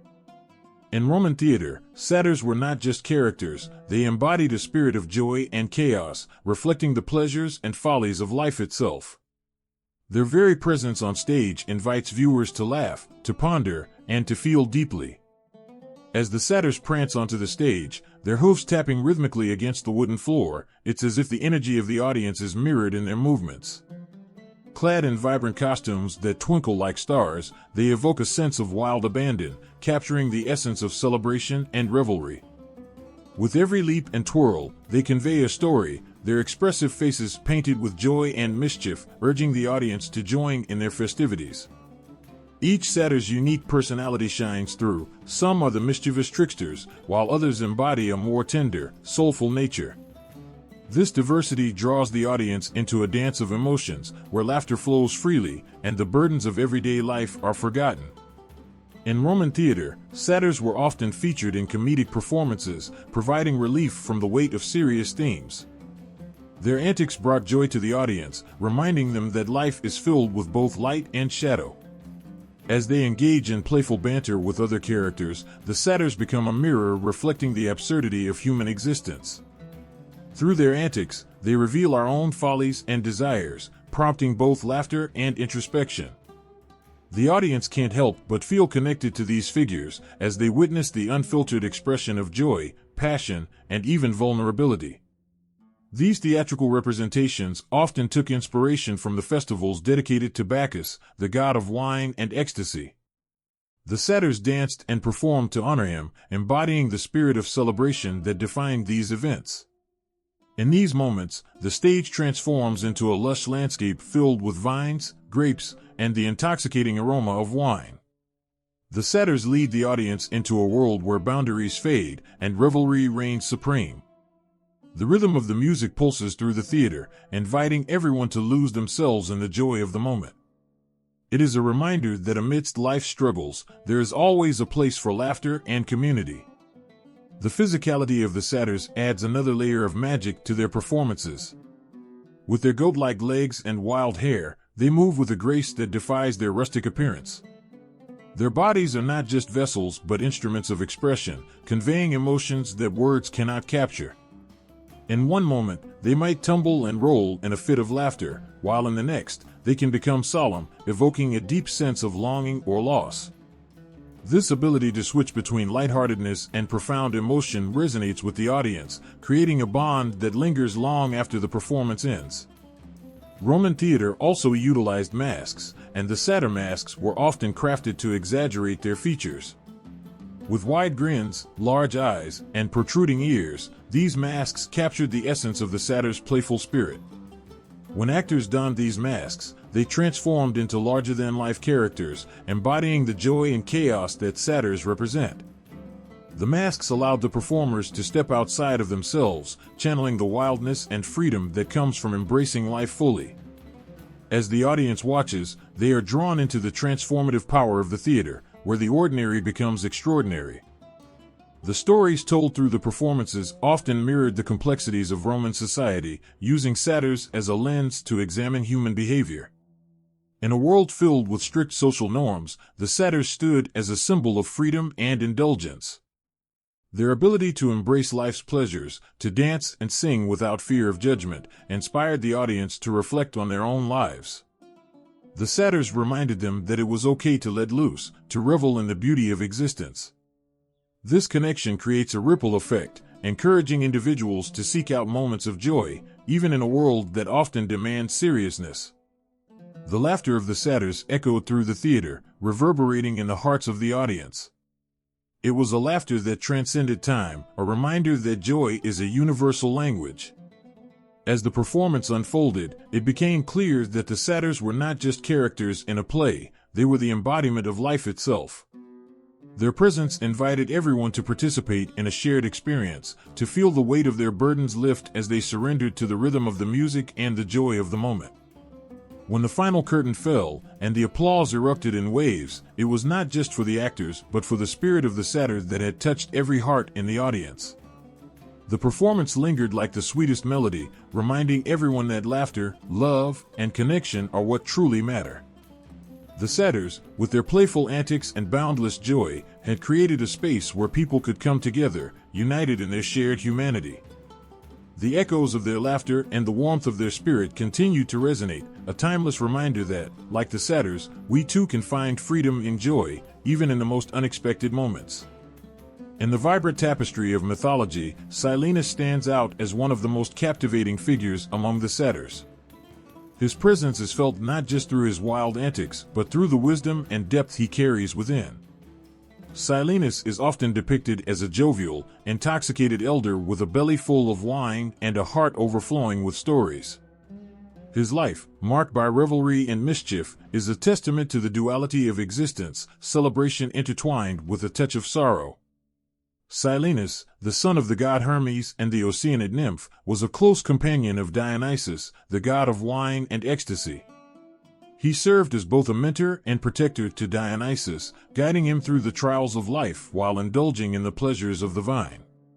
This relationship is not just one of camaraderie, it represents the bond between wisdom and hedonism. Silenus embodied the idea that to truly live, one must embrace both joy and pain. Through Dionysus, Silenus became a bridge between the intoxicating allure of life and the wisdom that comes from experience. Often depicted with a flowing beard and an abundance of foliage, Silenus is the very image of nature's bounty. His physical appearance reflects his connection to the earth, a reminder that life is both beautiful and wild. His love for wine is legendary, and it's said that he would often stumble into the company of mortals, bringing with him the intoxicating spirit of celebration. Yet beneath this jovial exterior lies a profound understanding of life's fleeting nature. He would share tales of joy and sorrow, of love lost and found, often leaving his listeners enchanted and reflective. One of the most famous stories involving Silenus revolves around his unexpected encounter with King Midas. In this tale, Silenus, having wandered away from Dionysus's festivities, finds himself in the garden of King Midas. The king, recognizing Silenus and understanding the weight of his wisdom, welcomes him with open arms. As a reward for Midas's hospitality, Silenus reveals the secret to true happiness: do not seek after gold, but find joy in the simple things. This moment encapsulates the essence of Silenus. His wisdom is wrapped in the guise of a carefree satyr, yet it carries a message that transcends time. Midas, blinded by his greed, ultimately learns this lesson in the hardest way possible, a poignant reminder that true wealth lies not in material possessions, but in love, friendship, and laughter. Silenus's role in the retinue of Dionysus is a reflection of the balance between indulgence and restraint. He is often portrayed as a guide, leading not only through the pleasures of wine, but also through the darker alleys of despair that can come from overindulgence. His presence in celebrations serves as a gentle reminder to enjoy life's offerings, but also to tread carefully, as excess can lead to suffering. Silenus embodies the idea that laughter and sorrow can coexist, and through his character, we are invited to explore the depths of our own emotions. Throughout ancient texts and artworks, Silenus is depicted in various forms, sometimes as a comic figure, other times as a wise old sage. This versatility speaks to the complexity of his character. In one moment, he is dancing joyfully among the vines, and in the next, he shares profound insights with those willing to listen. His stories, rich with life lessons, resonate with all who encounter them. Silenus teaches us that every laugh carries a hint of sorrow, and every tear is a reminder of joy. His life encapsulates the bittersweet nature of existence. In the world of Roman theater, Silenus often appeared as a comedic character, adding levity to serious themes. His antics provided a moment of relief amidst the weight of tragic narratives. Yet even in these light-hearted moments, there is a layer of depth. Silenus's laughter is not just for entertainment, it serves to connect the audience to their own experiences of joy and heartbreak. This duality makes him a beloved figure, capable of bringing people together through shared emotions. The satyr's connection to nature is also a central theme in Silenus's life. He is often depicted in lush landscapes, surrounded by grapes, vines, and nymphs. This portrayal emphasizes the importance of nature in his existence. Silenus embodies the idea that true happiness comes from being in harmony with the earth. As he dances among the trees and sings with the birds, he reminds us of the beauty that surrounds us. His relationship with nature speaks to the need for balance in our lives, finding joy in the world while acknowledging the complexity of our feelings. As we reflect on the legacy of Silenus, it becomes clear that he is more than just a character in mythology. He is a representation of the human experience, a figure who encourages us to embrace both the light and dark within ourselves. His stories inspire us to find laughter in our struggles and to seek joy in the simplest of moments. Silenus teaches us that life is a tapestry woven from threads of joy, sorrow, and wisdom, and that each thread plays a crucial role in the larger picture. In the end, Silenus is a timeless reminder of the importance of balance in our lives. He invites us to celebrate with wild abandon, but also to pause and reflect on what truly matters. Through his character, we learn that laughter and wisdom can coexist, and that the journey of life is enriched by both. As we raise our glasses in celebration, we honor the spirit of Silenus, who continues to inspire us to seek joy, share stories, and find beauty in the world around us. In the world of ancient myths, satyrs play a unique role, embodying both the wildness of nature and the complexities of human emotion. These enchanting creatures remind us that life is a tapestry woven from joy, laughter, and the shadows of our desires. The myths involving satyrs often reflect the struggles between indulgence and restraint, the pleasures of the flesh, and the pursuit of wisdom, making them powerful stories with profound moral implications. One of the most notable myths featuring satyrs is the tale of Silenus and King Midas. Silenus, a merry and intoxicated satyr, becomes lost and finds himself in the garden of King Midas. The king, recognizing the wisdom that often accompanies intoxication, treats Silenus with great respect, offering him food and shelter. When Silenus eventually reveals that true happiness lies not in wealth but in appreciating the simple pleasures of life, it becomes a poignant lesson for Midas. Blinded by his greed, Midas later receives the gift of turning everything he touches into gold, only to realize that this power brings him immense sorrow. He learns that true fulfillment cannot be measured in riches but is found in love, friendship, and the joys of life's small moments. Through Silenus, the story teaches us that material wealth can lead to isolation and suffering, urging us to value the connections we have with others.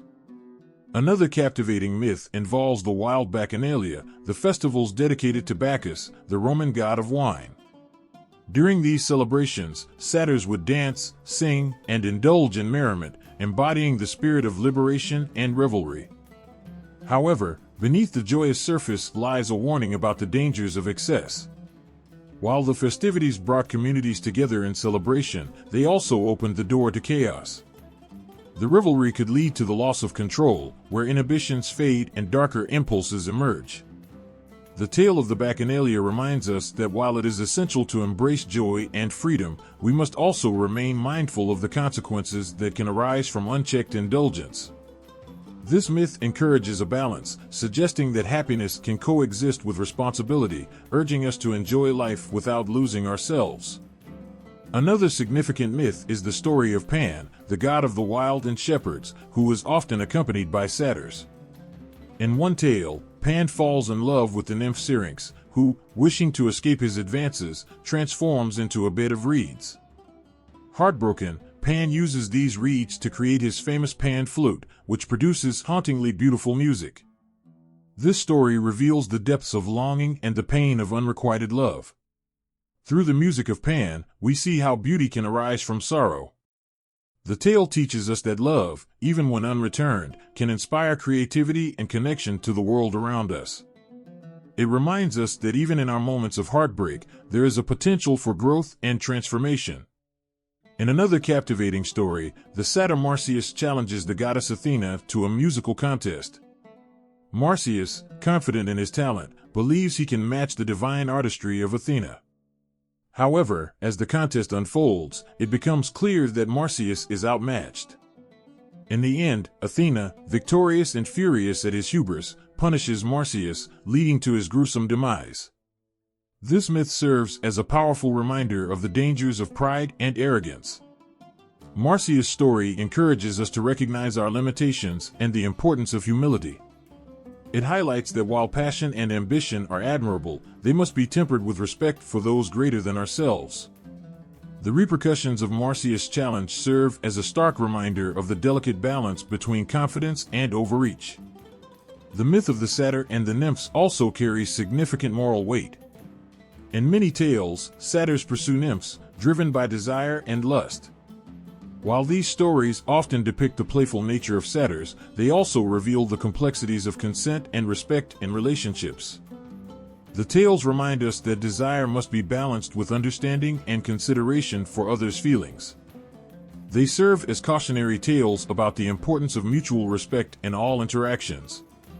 Through these narratives, we learn the value of empathy and the significance of recognizing the autonomy of others, urging us to cultivate relationships built on trust and understanding. Additionally, satyrs often symbolize the connection between humanity and nature.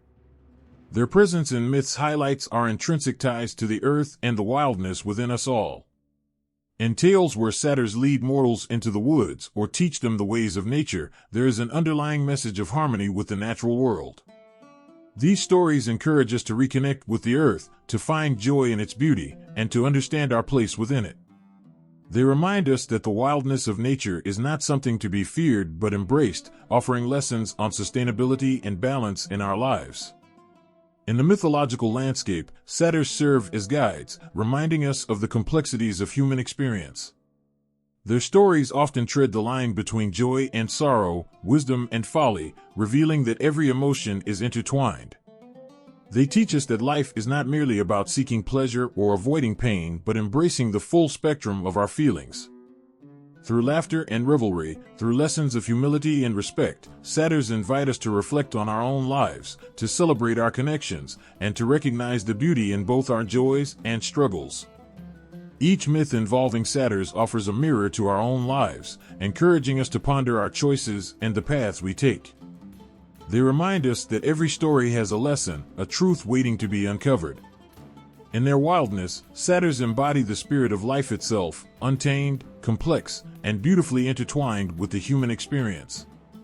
As we reflect on these ancient tales, we find ourselves moved by the depth of their meanings, connected to the eternal dance of joy and sorrow that defines our journey.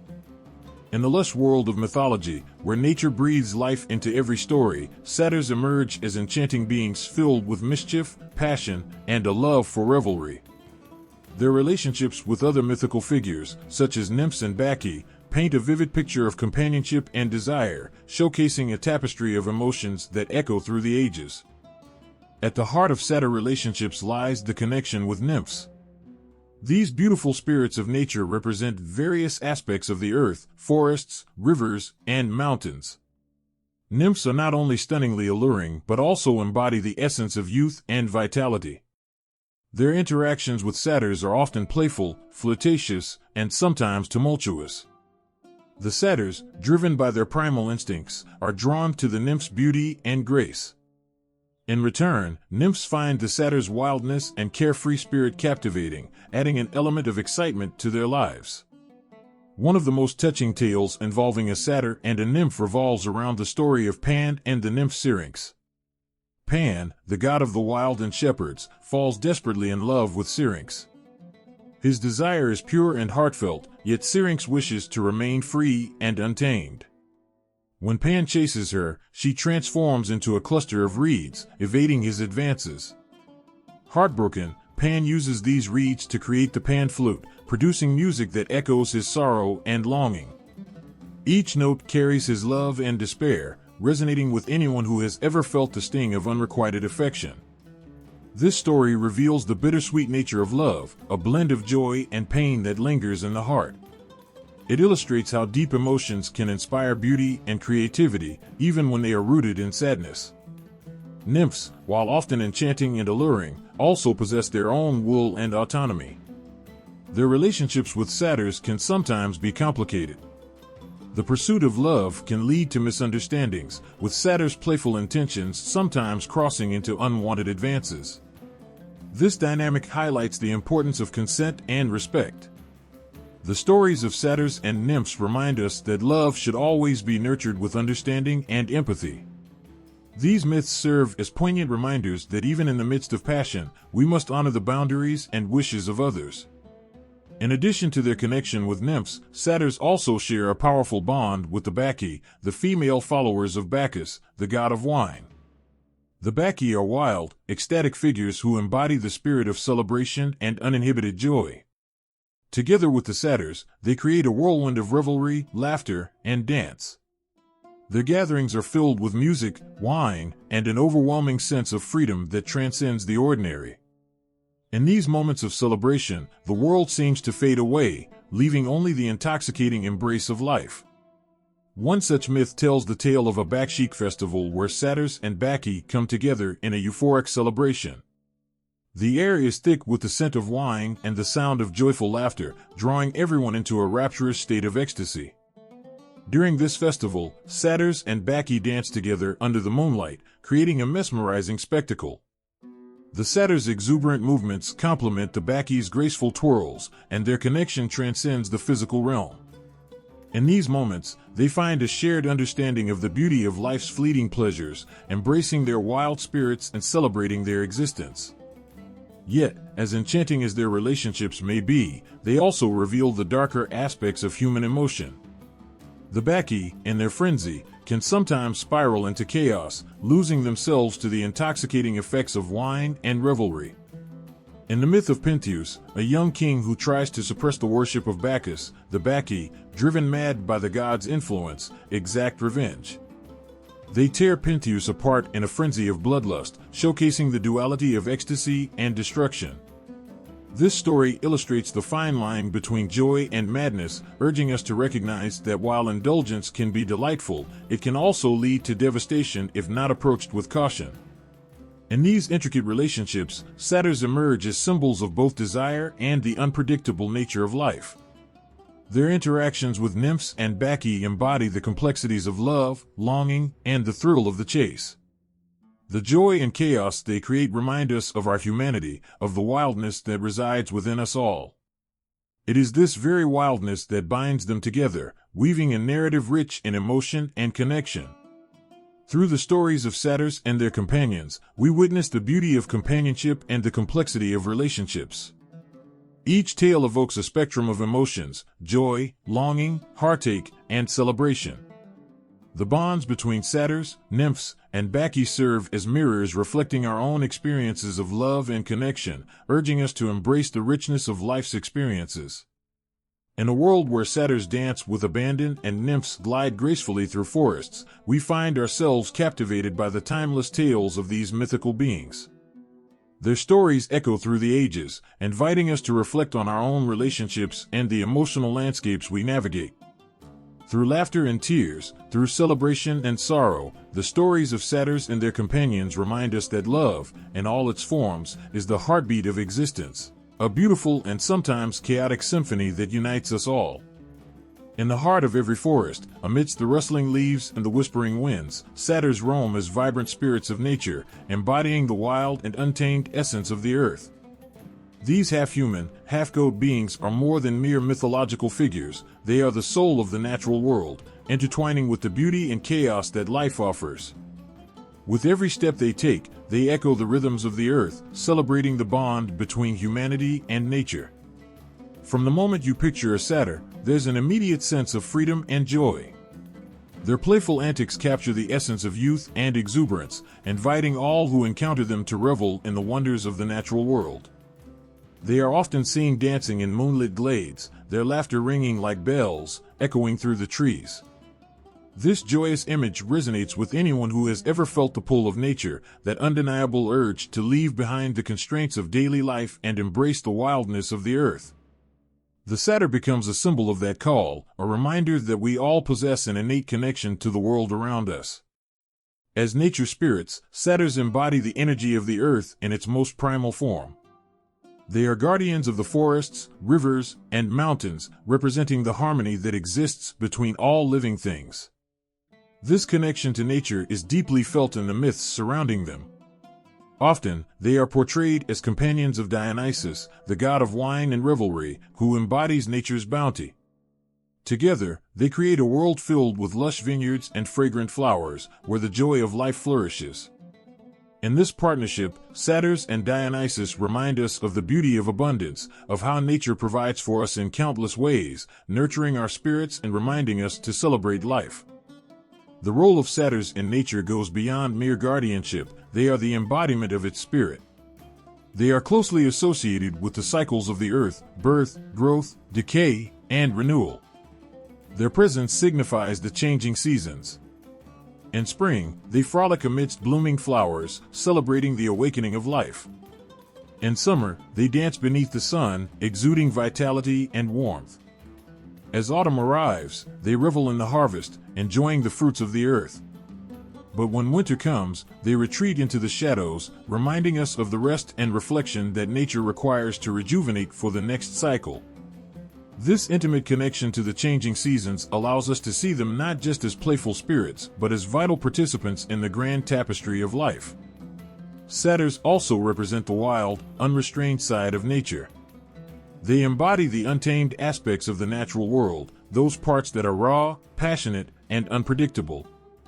Their revelry reflects the joy of living in harmony with our instincts, breaking free from societal constraints to embrace our true selves. This wildness is not merely chaos, it is a celebration of life in all its forms. It encourages us to dance with abandon, to laugh loudly, and to immerse ourselves in the beauty that surrounds us. It reminds us that, much like nature itself, we are all capable of expressing our emotions freely, without fear of judgment. This connection with nature also holds a mirror to our own lives. In the tales of satyrs, we see the importance of balance between our desires and responsibilities, our freedom and commitments. The satyr's playful nature teaches us that it's essential to embrace joy, to seek out the beauty in life, and to connect with the world around us. When we take the time to appreciate the little things, like the sound of rustling leaves or the warmth of sunlight on our skin, we become more in tune with our surroundings, fostering a deeper connection to nature. The satyr's connection to the natural world invites us to remember our roots. In a modern world that often feels disconnected from nature, these mythological beings serve as a reminder of the beauty and importance of the earth. They call us to step outside, to feel the grass beneath our feet, to listen to the birds sing, and to breathe in the fresh air. This connection is vital for our well-being, as nature has a way of soothing our souls and grounding us in moments of chaos.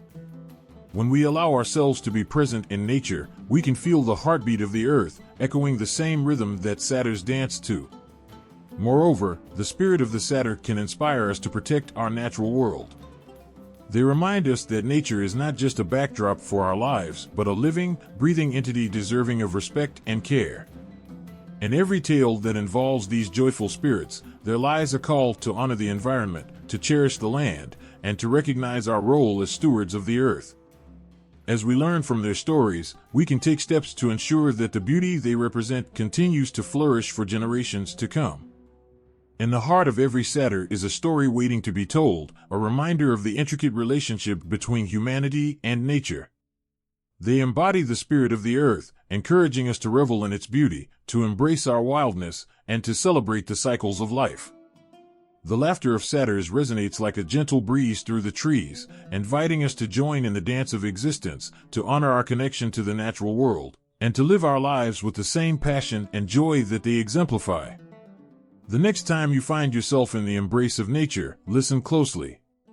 You might just hear the echoes of laughter and music, reminding you that the spirit of the satyr is always with us, guiding us back to the wildness and wonder of life.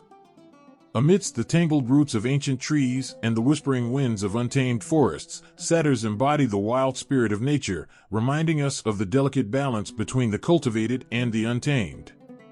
With their goat-like legs, unruly hair, and laughter that dances on the breeze, they are more than mere figures of myth. They represent the essence of life itself, straddling the line between the chaos of the natural world and the order of human civilization. Their presence challenges us to consider our relationship with the environment and the harmony that can exist when we embrace both aspects of our existence. Picture a lush meadow where vibrant flowers bloom alongside gnarled trees, where the melodies of birds intertwine with the rustling of leaves. Here, satyrs thrive, their carefree spirits dancing under the golden sun. They revel in the wildness of nature, finding joy in the simple pleasures of life, the sweet taste of ripe fruit, the warmth of sunlight on their skin, and the sound of flowing water nearby. These beings of myth invite us to remember the thrill of untamed beauty, urging us to appreciate the wilderness that lies just beyond the boundaries of our carefully manicured gardens and urban landscapes.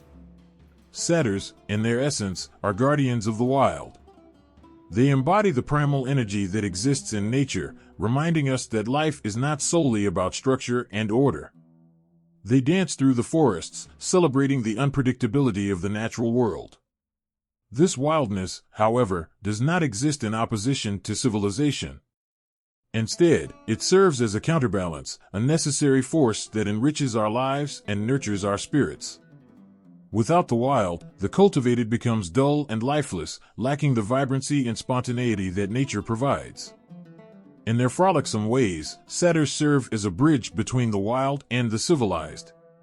They remind us that even in our structured lives, we must carve out time for joy and play.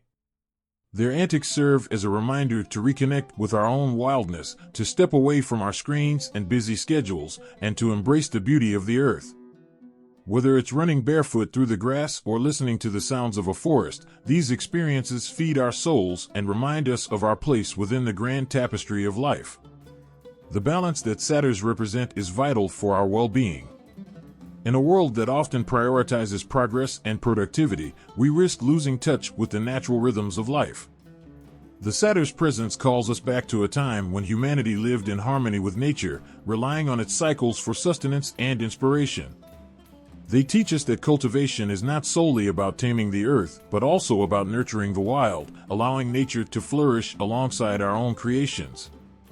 By tending to our gardens and respecting the wilderness, we can create a symbiotic relationship that enriches both realms. Satyr's connection to nature is also deeply tied to the concept of fertility. They embody the cycles of life, growth, decay, and rebirth. In their revelry, they celebrate the abundance of the earth, reminding us that nature provides for us in countless ways. They are often seen in the company of nymphs and bacchae, celebrating the joy of life and the beauty of the harvest.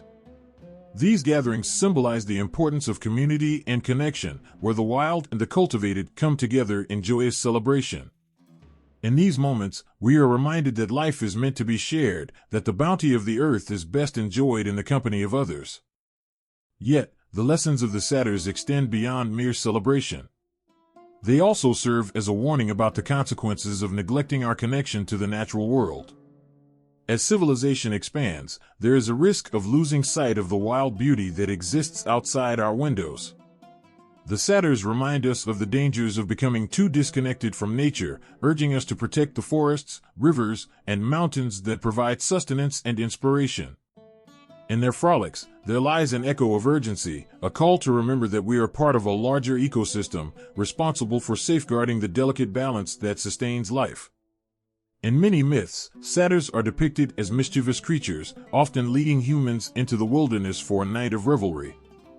These tales highlight the duality of their nature. They embody both the joy of wildness and the chaos it can bring.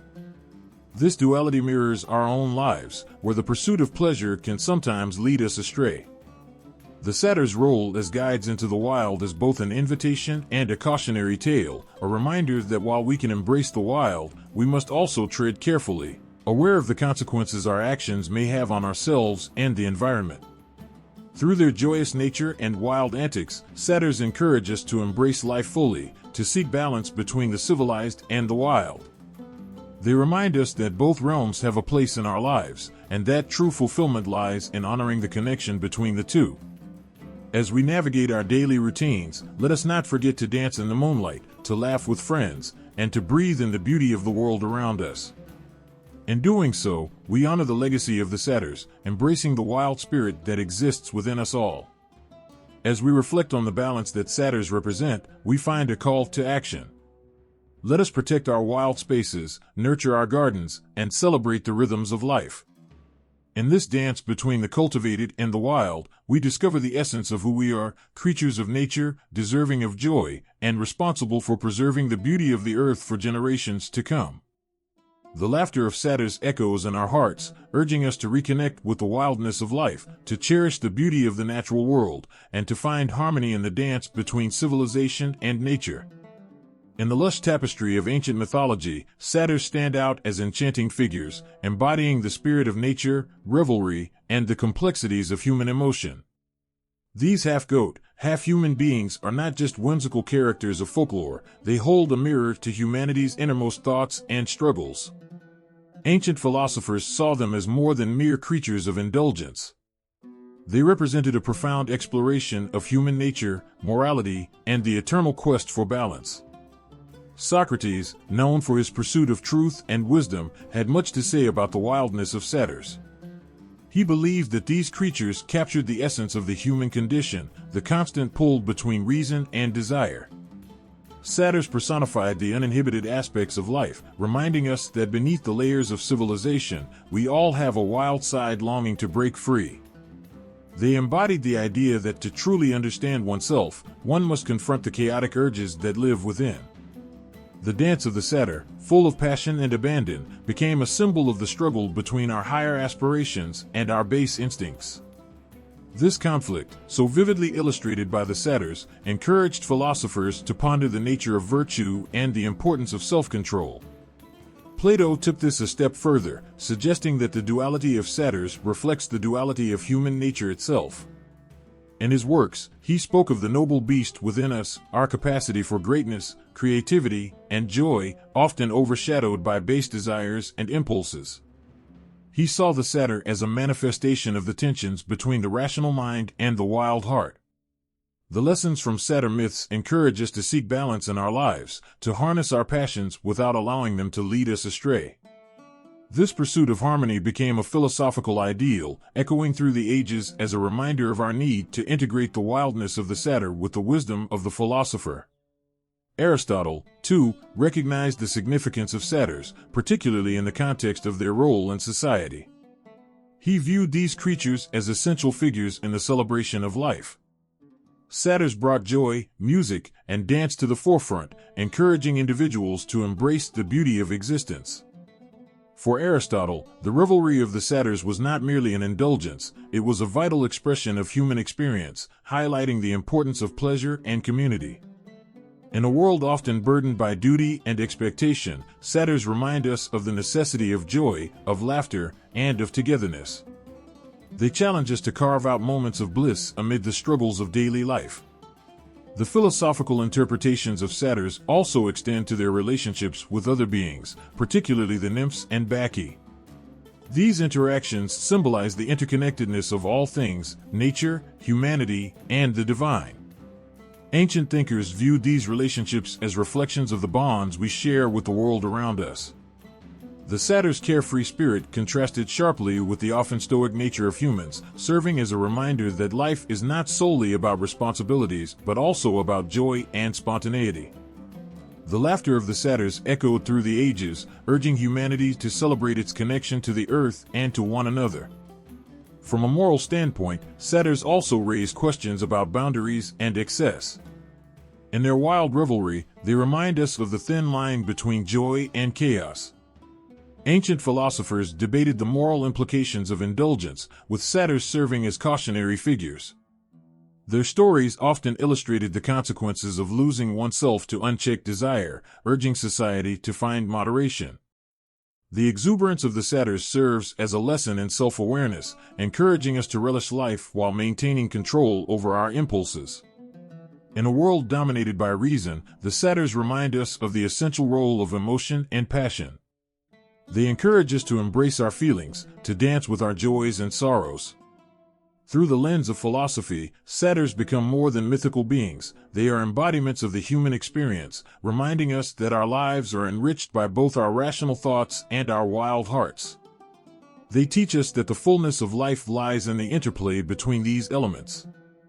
As we reflect on the insights of ancient philosophers regarding satyrs, we recognize their timeless relevance. The lessons they impart are as vital today as they were in ancient times. Satyrs invite us to question our understanding of self, to explore the nature of our desires, and to seek balance in our lives. They remind us to cherish our connections, to celebrate joy, and to embrace the wild spirit that resides within us all. In the end, satyrs are not just figures of myth, they are symbols of the eternal struggle between chaos and order, passion and reason, joy and restraint.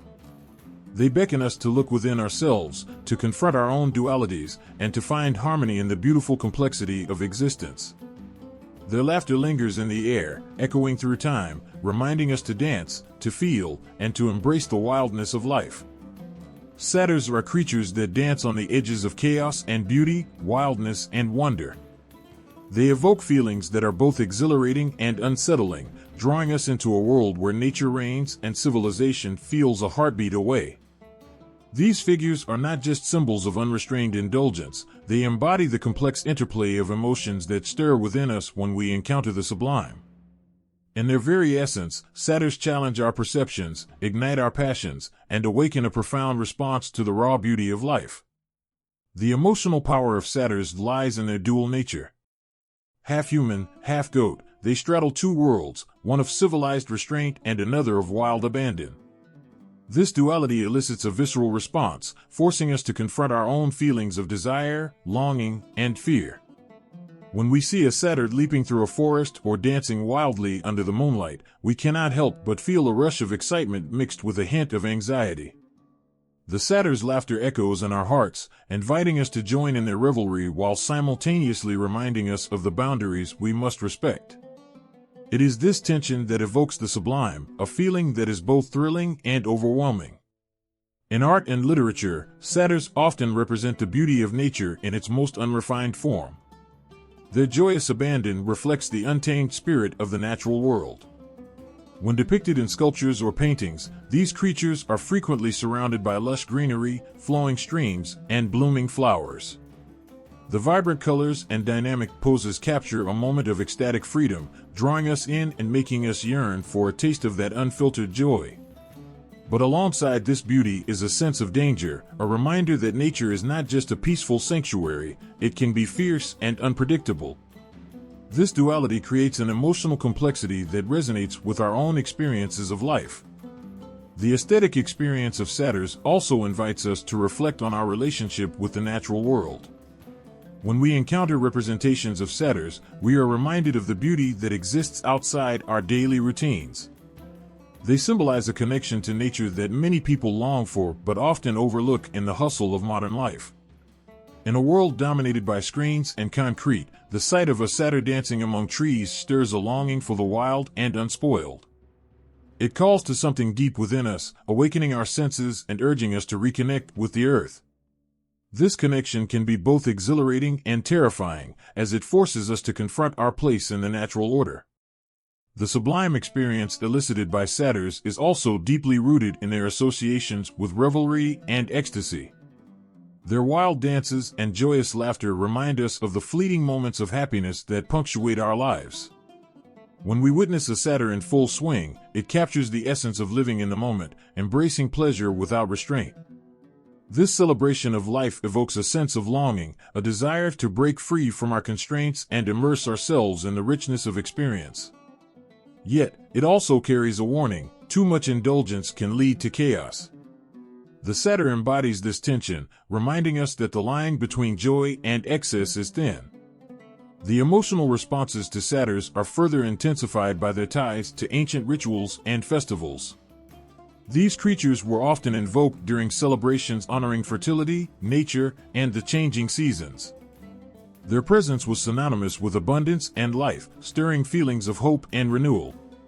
When people danced and celebrated in honor of the satyrs, they tapped into something primal and powerful, awakening a deep sense of connection to their ancestors and the earth itself. This collective experience transcended individual emotions, creating a shared sense of joy and unity.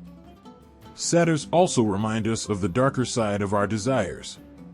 In their wild abandon, there is an underlying message about the consequences of excess and the loss of self-control. This aspect can evoke a sense of dread, as we recognize that surrendering completely to our impulses can lead to chaos. The fear of losing oneself, of being consumed by primal urges, lurks just beneath the surface of their joyous exterior. It is this juxtaposition of ecstasy and danger that draws us in and keeps us engaged as we grapple with our own fears and desires. The aesthetic allure of satyrs extends beyond their physical forms.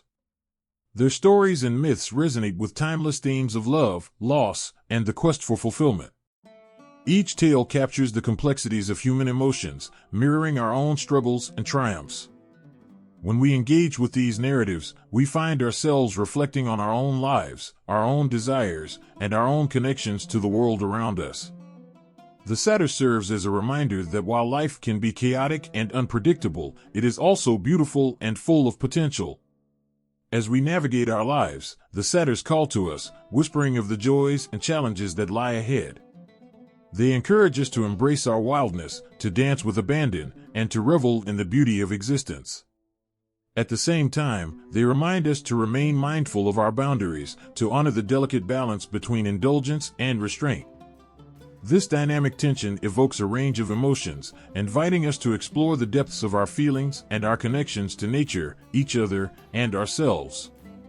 In a world that often feels disjointed and overwhelming, the presence of satyrs in art and literature offers a sense of grounding and clarity. They inspire us to seek moments of joy amidst the chaos, to celebrate our wildness while honoring the wisdom of our hearts. The emotional and aesthetic responses to satyrs remind us of the beauty inherent in life's complexities, urging us to embrace the sublime in all its forms. Through their playful antics and deep connections to nature, satyrs invite us to experience the fullness of life, to feel deeply, and to dance with abandon under the stars. The echoes of laughter and music that once filled the forests where satyrs danced slowly faded into whispers. The decline of satyr worship marked a poignant shift as the vibrant celebrations of nature's wild spirit dwindled to mere memories. These enchanting figures, once celebrated for their joy and connection to the earth, began to lose their significance in a changing world. This story is not just one of fading rituals, but a heart-wrenching reminder of what is lost when humanity turns away from its roots. As the Roman Empire expanded, it brought with it new cultures, philosophies, and religions. The once celebrated satyrs found themselves overshadowed by more organized belief systems that promised salvation, morality, and order. In a society that thrived on structure and discipline, the wild abandon of satyr worship felt increasingly out of place. People began to crave certainty in a rapidly changing world, leaving behind the chaotic beauty that satyrs represented. This shift created a palpable sense of loss, like a withering vine that once flourished in the sunlight, now struggling in the shadows of neglect. The rise of Christianity brought about a significant transformation in the way people viewed the world around them. The early Christians preached a message of restraint and redemption, emphasizing the importance of controlling desires and living a virtuous life. In this new light, the satyrs, with their associations with revelry and unrestrained passion, were often deemed sinful. Their wild dances, once celebrated as expressions of joy, were now seen as invitations to debauchery. The laughter that once rang out in the woods was replaced by the stern echoes of doctrine, creating a stark contrast between the ancient and the emerging faith. This transition felt like the fading of a beautiful song, replaced by a chant that, while offering solace, lacked the warmth of the old rhythms. As the Christian faith spread, it often sought to erase the symbols of the old religions, including the vibrant imagery associated with satyrs. Temples once dedicated to these lively creatures fell into disrepair, their stones worn by the passage of time and neglect. In their place, churches rose, solid and imposing, filled with new rituals that offered a different kind of community and connection. The once bustling festivals celebrating the satyrs dwindled to mere shadows of their former selves. Each fading festival felt like the last breaths of a cherished memory, leaving behind a lingering sadness in the hearts of those who remembered the joy. The transformation of societal values played a crucial role in this decline. As people embraced a more structured and disciplined way of living, the carefree spirit of the satyrs began to seem reckless and irresponsible. The balance between nature and civilization, which the satyrs symbolized, felt threatened by the rapid industrialization and urbanization of the time. Forests that once echoed with laughter were replaced by the sounds of construction and machinery. The wild spaces that nourished the satyrs were slowly disappearing, leaving behind a stark landscape devoid of the beauty and freedom they represented. Each tree felled and each stream diverted felt like a piece of the soul was lost, leaving only silence where there once was life. In addition to these social and cultural shifts, philosophical changes also contributed to the decline of satyr worship. The rise of rationalism and the emphasis on reason led many to question the value of myths and the supernatural. The stories of satyrs, once woven into the fabric of daily life, began to be viewed as mere fantasies, relics of a primitive past. This intellectual shift left behind a feeling of emptiness, as the enchantment of the natural world was overshadowed by a cold, rational view of existence. The laughter of satyrs, once a joyful expression of humanity's bond with nature, was replaced by the sterile silence of reason, leaving many yearning for the magic that had been lost. As satyr worship declined, a sense of nostalgia began to grow.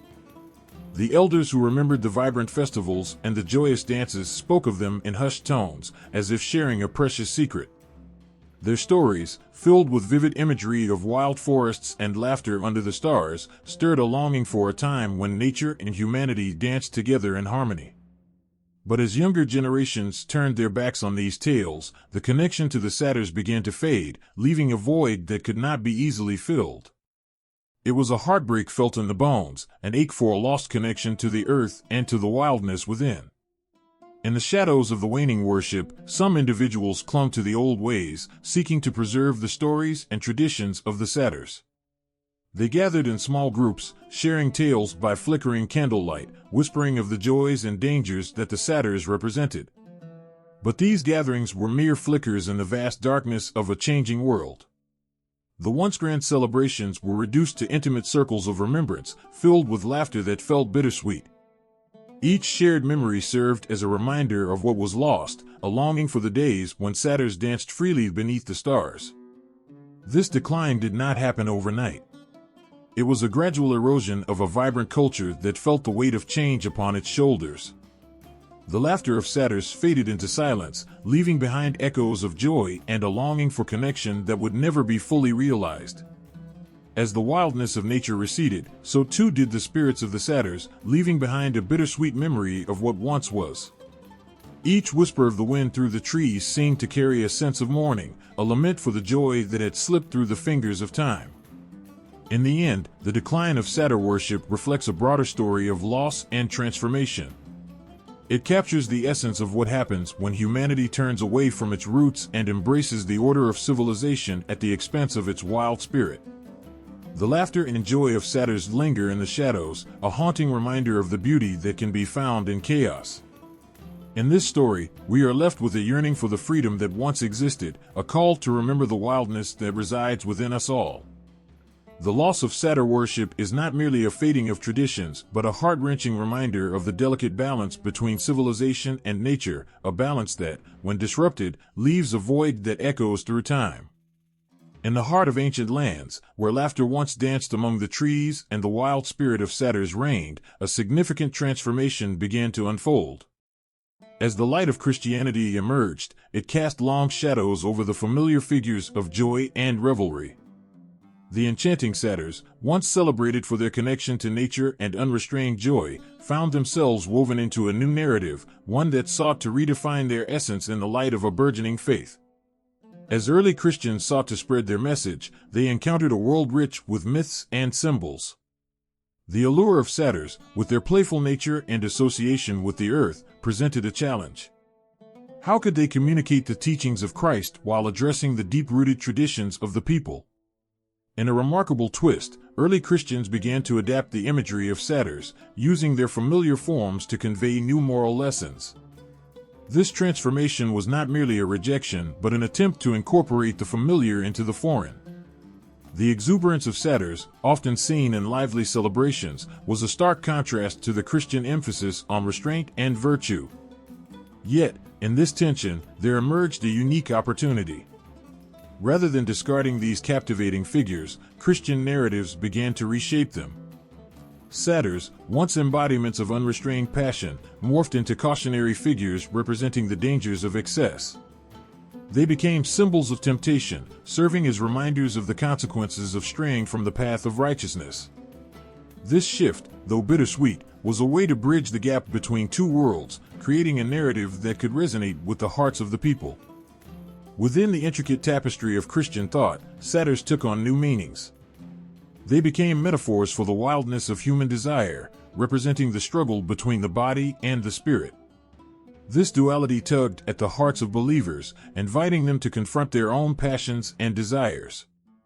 In the stories of the early church, the Satyr's connection to nature transformed into a cautionary tale, reminding followers that while the earth was a source of beauty, it could also lead to temptation and sin. The joy that once filled the Satyr's heart was now tinged with a sense of warning, creating a profound emotional response in those who listened to the stories. As Christian art began to flourish, the imagery of Satyrs found its way into the visual narratives of the faith. Artists, inspired by the duality of the Satyr figure, depicted them in ways that reflected the teachings of the Church. These artworks captured the essence of the Satyr's wild spirit, but tempered it with the solemnity of Christian virtues. The playful smiles of Satyrs were juxtaposed with somber backgrounds, creating a tension that spoke volumes about the human experience.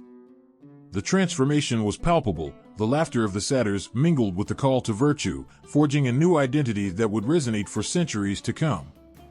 One of the most poignant adaptations of satyr imagery was found in the context of sin and redemption.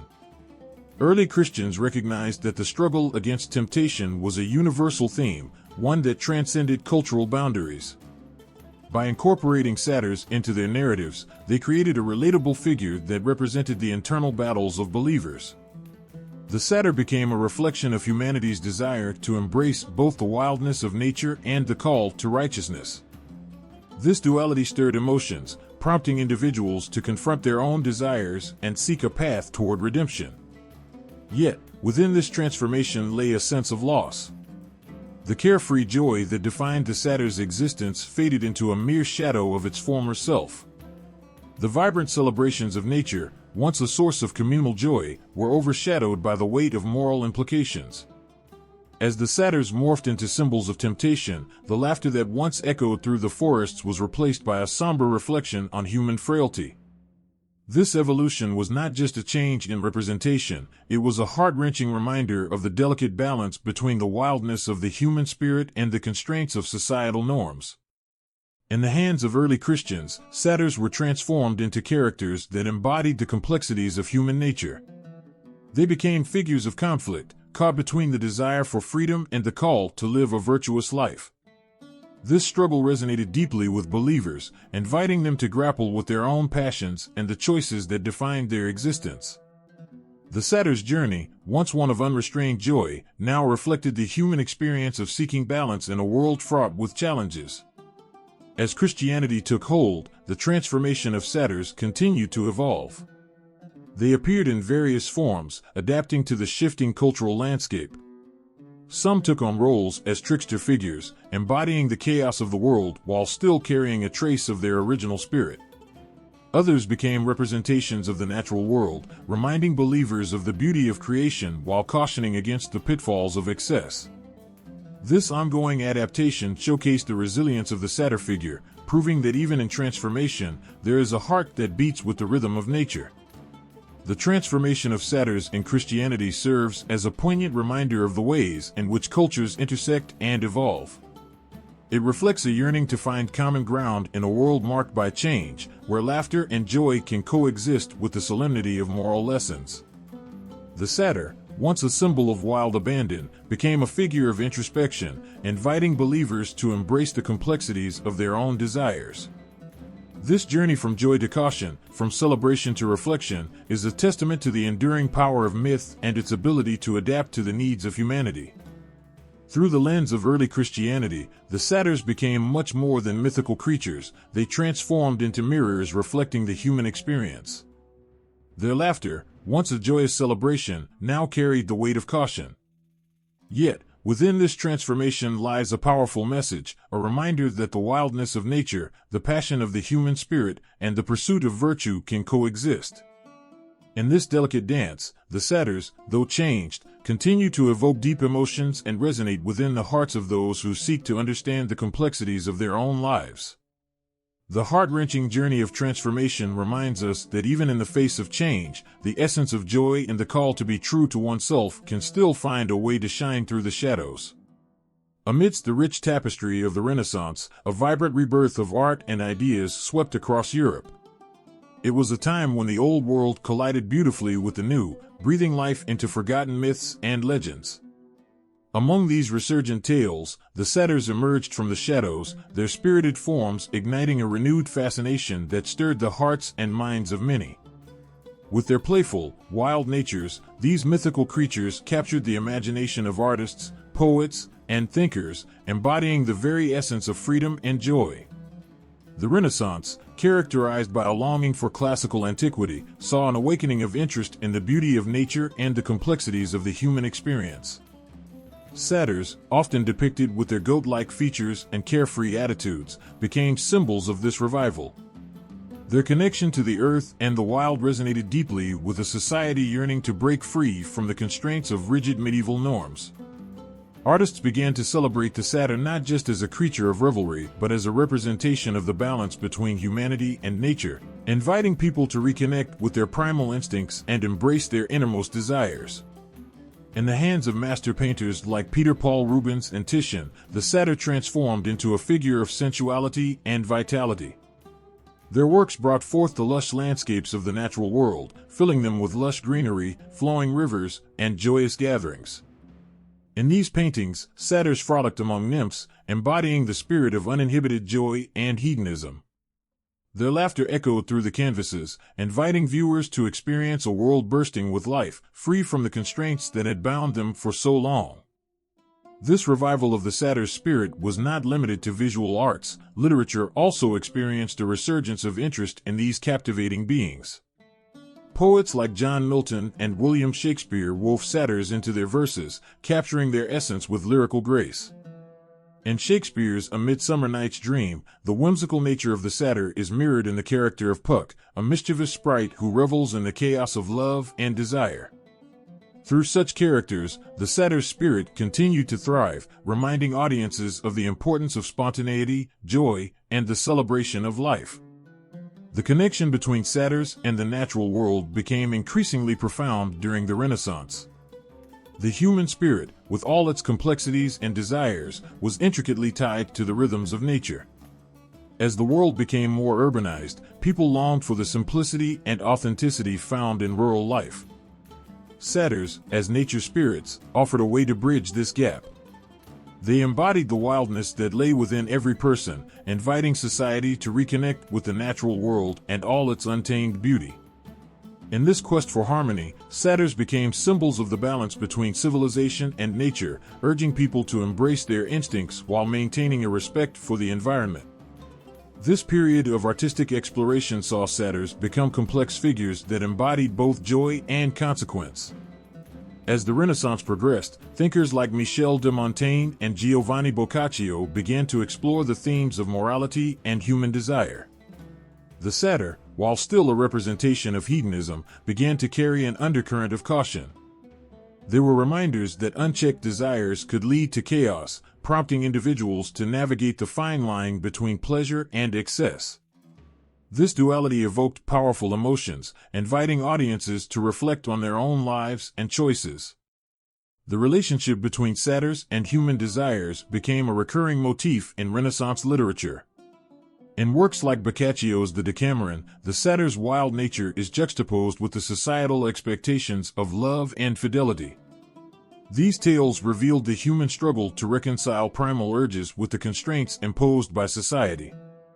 As readers immersed themselves in these narratives, they experienced a roller coaster of emotions, delight in the satyr's free spirit, coupled with a deep sense of longing for the authenticity and freedom that these creatures represented. As the Renaissance unfolded, the revival of interest in satyrs was not without its challenges. The tension between celebrating the natural world and the emerging values of humanism created a complex dynamic. On one hand, satyrs offered a playful escape from the seriousness of life, a reminder to find joy in the moment. On the other hand, they also served as a cautionary tale about the consequences of unchecked desires. This conflict resonated deeply with audiences, evoking a sense of nostalgia for the simplicity of a bygone era while grappling with the realities of a changing world. The influence of satyrs extended beyond the realm of art and literature. They became integral to the cultural conversations of the time. Philosophers and scholars began to engage with the symbolism of satyrs, exploring the implications of their existence. Discussions around the nature of humanity and the role of desire in the human experience flourished. These dialogues created an emotional resonance as individuals sought to understand themselves and their place in a rapidly evolving society. In gardens and courtyards across Europe, sculptures of satyrs adorned fountains and pathways, becoming physical embodiments of the joy and exuberance that characterized this vibrant period. These sculptures captured the essence of the satyr's spirit, inviting passers-by to pause and revel in the beauty of life. They became focal points for gatherings, celebrations, and moments of reflection, reminding people to embrace their humanity and celebrate the wildness within. As the Renaissance drew to a close, the legacy of the satyrs endured. Their laughter, once echoed in the halls of art and literature, continued to inspire future generations. The revival of interest in these creatures was not just a fleeting trend, it was a reminder that joy, nature, and the human spirit are inextricably linked. In the heart of this vibrant period, the Satyrs flourished, inviting individuals to celebrate life in all its complexity and reminding them of the beauty that lies within the wildness of the human experience. Through the lens of the Renaissance, the satyr transformed from a simple myth into a profound symbol of humanity's quest for joy, authenticity, and balance. Their story reflects the deep emotional connections we have with nature and our own desires, reminding us that even in a world of complexity, there is always room for laughter, celebration, and the wild spirit that lies within us all. The Renaissance rekindled the flame of the satyr's spirit, allowing them to shine brightly once more, illuminating the path toward a more joyous and authentic existence. In the heart of modern storytelling, where ancient myths intertwine with contemporary narratives, the figure of the satyr still dances. These playful, wild beings, with their goat-like features and free-spirited essence, have found a remarkable place in today's literature and media. They evoke laughter, mischief, and a sense of connection to the untamed parts of our nature, reminding us of the joy and chaos that life can bring. As we scroll through the pages of modern literature, satyrs emerged not only as mythical beings, but also as symbols of freedom and indulgence. In works aimed at both young and adult audiences, these creatures remind readers of the importance of embracing one's desires and living authentically. Authors craft narratives that resonate deeply with the human experience, exploring themes of love, temptation, and the struggle between societal expectations and personal freedom. In Rick Riordan's Percy Jackson series, for example, the character Grover Underwood is a satyr who embodies the spirit of the forest and the fight to protect it. Grover's character resonates with readers, especially younger ones, who find in him a loyal friend, a protector of nature, and a reminder to cherish the wild places of the world. Through his struggles and triumphs, Grover teaches that it's okay to be different, to feel deeply, and to care for the environment. His presence brings a sense of whimsy and warmth, showing that the wildness of satyrs can also encompass compassion and loyalty. In film, the image of the satyr has evolved, taking on various forms that reflect both their ancient roots and modern sensibilities. Movies like Pan's Labyrinth by Guillermo del Toro introduce audiences to faun-like creatures that resonate with the essence of satyrs. These beings inhabit a dark, enchanted world where innocence collides with the harsh realities of life. They guide the protagonist, Ophelia, through a journey filled with danger and wonder, highlighting the satyr's role as a bridge between the innocence of childhood and the complexities of adulthood. The emotions run deep as viewers are drawn into a story that explores themes of sacrifice, bravery, and the loss of innocence. In animated films, satyrs appear with a lighter touch, bringing laughter and mischief. In Disney's Hercules, the character Phil, a satyr who serves as a mentor to Hercules, embodies humor and guidance. He is portrayed with a mix of gruffness and tenderness, appealing to audiences with his larger-than-life personality. Phil's struggles with his own shortcomings mirror the challenges faced by many in their quests for greatness, making him relatable and endearing.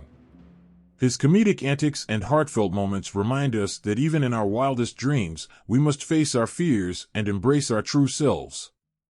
Television series have also embraced the satyr mythos, weaving these enchanting beings into plots that resonate with modern audiences. Shows like The Witcher present a complex world where satyrs, along with other mythical beings, navigate the blurred lines between good and evil. These characters are not merely comic relief, they embody the richness of folklore, showcasing the struggles of those who exist on the fringes of society. Their narratives explore themes of acceptance, love, and the fight against oppression, echoing the timeless struggle of many individuals today. Moreover, contemporary literature often uses satyrs to symbolize the conflict between nature and civilization. In various fantasy novels, satyrs represent the untamed spirit of the earth, reminding characters and readers alike of the importance of respecting the natural world. Through their interactions with humans, satyrs challenge the encroachment of civilization, embodying the need to preserve the wild places that offer solace and beauty. This connection resonates strongly in an age where environmental concerns are at the forefront of global consciousness, making satyrs relevant symbols of our relationship with the earth. Social media, too, reflects the enduring allure of satyrs. Artists and writers share their interpretations of these mythical beings, from playful illustrations to poignant poetry. Online platforms celebrate the spirit of the satyr, encouraging creativity and the expression of emotions tied to nature and freedom. This modern renaissance allows a new generation to connect with these ancient figures, fostering a sense of belonging and understanding in a fast-paced, often chaotic world. As satyrs continue to thrive in contemporary culture, they remind us of the importance of embracing our wild sides. They encourage us to laugh, to celebrate life, and to find joy in the smallest moments. In literature and media, satyrs serve as a reminder that life is not just about rules and expectations, but about connection, passion, and the beauty of existence. Their stories touch our hearts, inviting us to reflect on our desires, our connections to nature, and the importance of living authentically. In every tale, every portrayal, satyrs reflect our own struggles and joys. They remind us to seek adventure, to forge deep connections with the world around us, and to find beauty in the chaos of life. Their presence in modern literature and media speaks to the timelessness of their spirit, resonating with audiences who seek both laughter and wisdom. Through their playful antics and profound lessons, satyrs continue to inspire, reminding us of the wildness that lies within us all and the importance of nurturing that spirit in a world that often tries to tame it. In the midst of a fast-paced world where responsibilities weigh heavy on our shoulders, the figure of the satyr emerges as a symbol of joy, freedom, and indulgence. These playful, half-goat, half-human beings remind us of our connection to nature and the wild spirit within us that longs to break free. Today, in modern discussions about nature and indulgence, satyrs represent not just mythological characters, but vital aspects of our human experience. When we think about satyrs, we often visualize their lively dances in the woods, surrounded by lush greenery and vibrant wildflowers. They embody a carefree spirit, celebrating life with laughter, music, and unrestrained joy. This image resonates deeply, especially in times of stress when we feel overwhelmed by the grind of daily life. Satyrs encourage us to find pleasure in simple things, like a warm breeze on our skin, the sound of leaves rustling, or the warmth of laughter shared among friends. They invite us to reconnect with our inner child and remember the importance of play. In today's conversations about nature, satyrs are viewed as guardians of the wild. They symbolize our need to protect the environment, highlighting the delicate balance between humanity and nature. As we face climate change and environmental degradation, satyrs remind us of the beauty and richness of the natural world. They embody the wild, untamed spirit of the earth that deserves our respect and protection. When we think of satyrs frolicking in forests or dancing around campfires, we are reminded of our responsibility to cherish and preserve the wilderness that surrounds us. Moreover, satyrs represent the indulgent aspects of life, the joys of hedonism, if you will. In a world that often prioritizes restraint and control, satyrs encourage us to embrace pleasure without guilt. They remind us that it is okay to indulge in life's offerings, be it a sumptuous feast, the thrill of a spontaneous adventure, or the beauty of love and passion. In modern discussions, this indulgence isn't just about excess, it's about finding balance. It's about allowing ourselves moments of joy amidst the chaos of responsibilities. When we embrace the satyr spirit, we acknowledge the importance of self-care and the need to nurture our own happiness. This acknowledgement is crucial in a society that often emphasizes productivity over well-being. By tapping into the joy that satyrs represent, we can cultivate a healthier relationship with ourselves, learning that it's okay to prioritize our desires and pleasures. This shift in mindset allows us to approach life with renewed energy and zest. Satyrs also hold a significant place in the conversations surrounding mental health. They encourage us to find moments of happiness, to seek out experiences that bring us joy, and to immerse ourselves in nature. In a time when mental health struggles are becoming increasingly recognized, the playful nature of satyrs serves as a reminder to connect with our surroundings and engage with the world in a way that nourishes our souls. Spending time in nature, like a satyr, can be healing, offering a sense of peace and grounding amidst life's storms. As we talk about indulgence, the conversation inevitably touches on the concept of moderation. Satyrs remind us that while indulgence can be a source of joy, it's essential to balance it with mindfulness. They encourage us to enjoy our pleasures fully, but also to recognize when we might be straying too far into excess. This balance is key to living a fulfilling life. In a society where instant gratification often rules, the wisdom of the satyr encourages us to slow down and savor each moment, making our experiences richer and more meaningful. In contemporary literature and art, satyrs have taken on new forms, reflecting modern views on nature and indulgence. Artists portray them in vibrant colors, capturing their wildness and carefree spirit. Authors use satyrs as metaphors for the struggles of modern life, weaving their narratives with themes of freedom, connection, and the search for joy. This resurgence in their imagery is a powerful reminder that the lessons satyrs offer are timeless, relevant even in our rapidly changing world. As conversations about indulgence and nature continue to evolve, satyrs remain a captivating symbol of the duality of human experience. They embody the tension between our responsibilities and our desires, reminding us that both can coexist harmoniously. They inspire us to dance, to laugh, and to celebrate life while also calling us to honor the world around us. In a society often caught up in the hustle and bustle, the satyr urges us to pause, to step outside, breathe in the fresh air, and listen to the whisper of the trees. They remind us that our connection to nature is not just a backdrop to our lives, but an integral part of our being. Each rustle of leaves, each sound of laughter, and each moment of joy reflects the essence of who we are, wild, free, and deeply intertwined with the world. The symbolism of satyrs today transcends their mythical origins. They are powerful reminders of the importance of embracing life's pleasures, protecting our environment, and nurturing our own happiness. They challenge us to live fully, joyfully, and mindfully.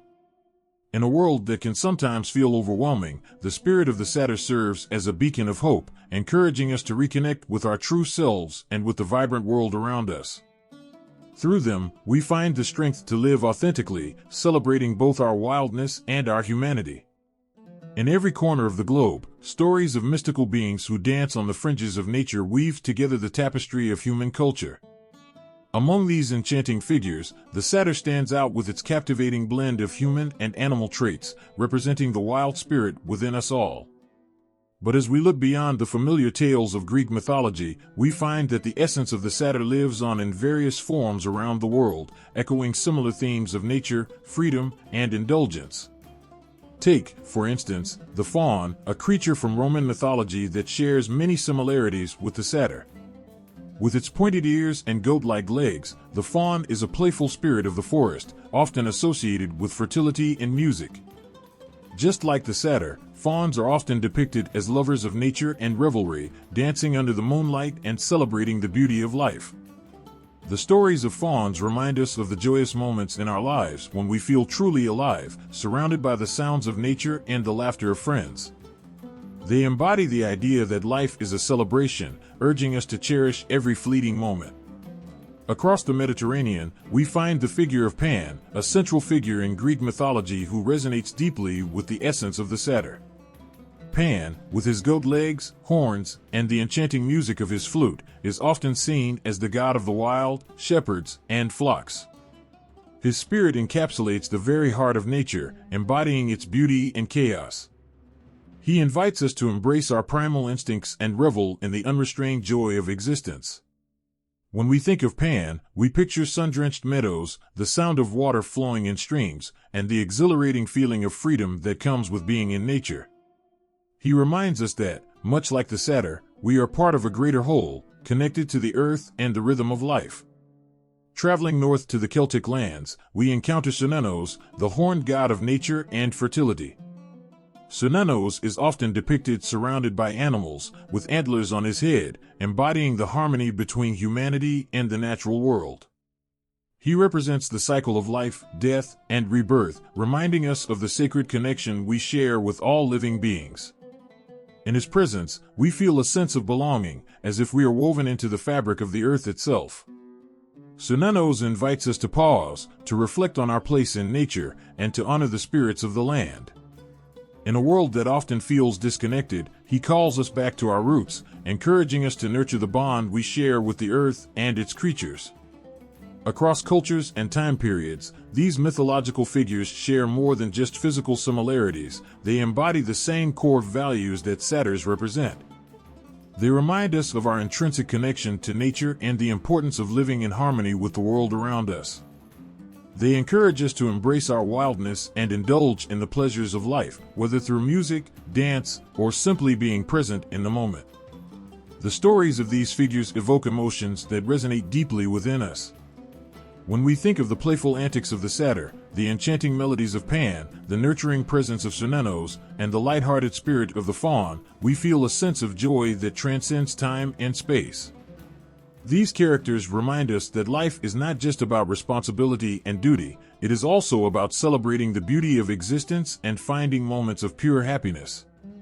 Each culture has its own way of portraying these beings, yet the underlying message remains the same.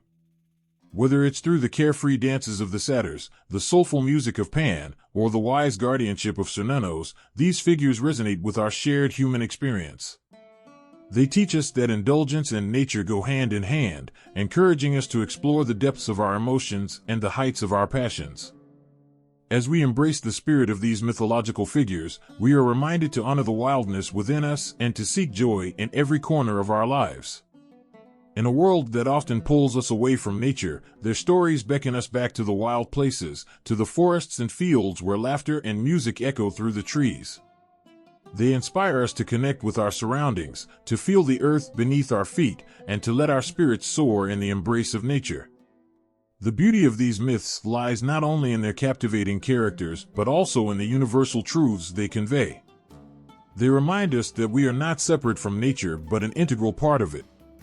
They celebrate the freedom to express ourselves, to indulge in life's pleasures, and to dance with the wild abandon of a satyr, a faun, a Pan, or a Cernunnos. In our hearts, we all carry a piece of these mythical beings.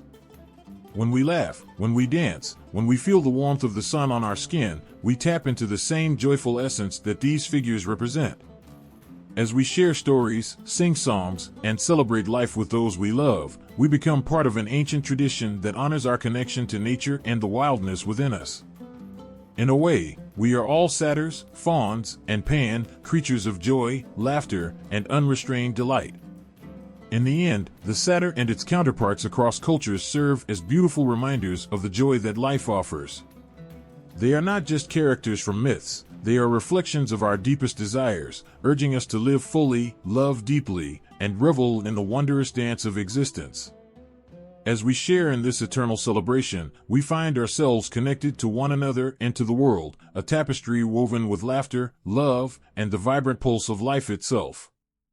In the tapestry of mythology, threads intertwine in beautiful patterns, creating stories that resonate across time and cultures.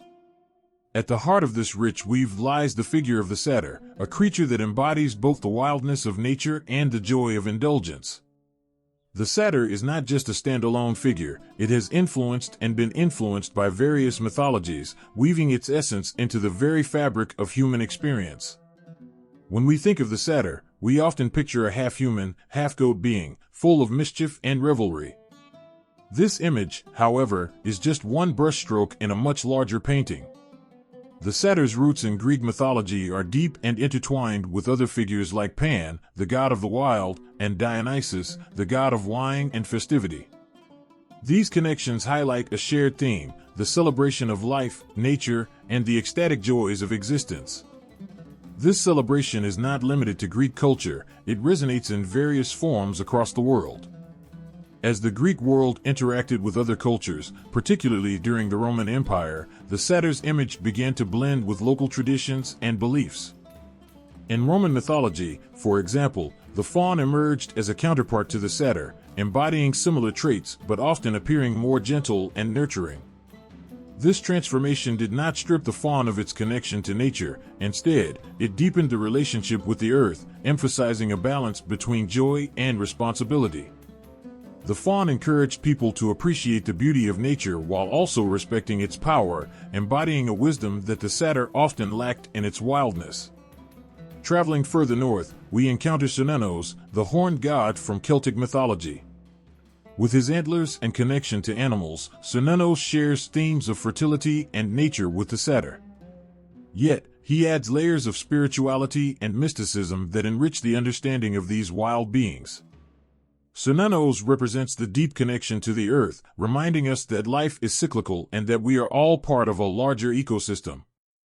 This blending of ideas between the satyr and Cernunnos showcases how different cultures view nature's wildness, revealing both the joy and the responsibility that comes with it.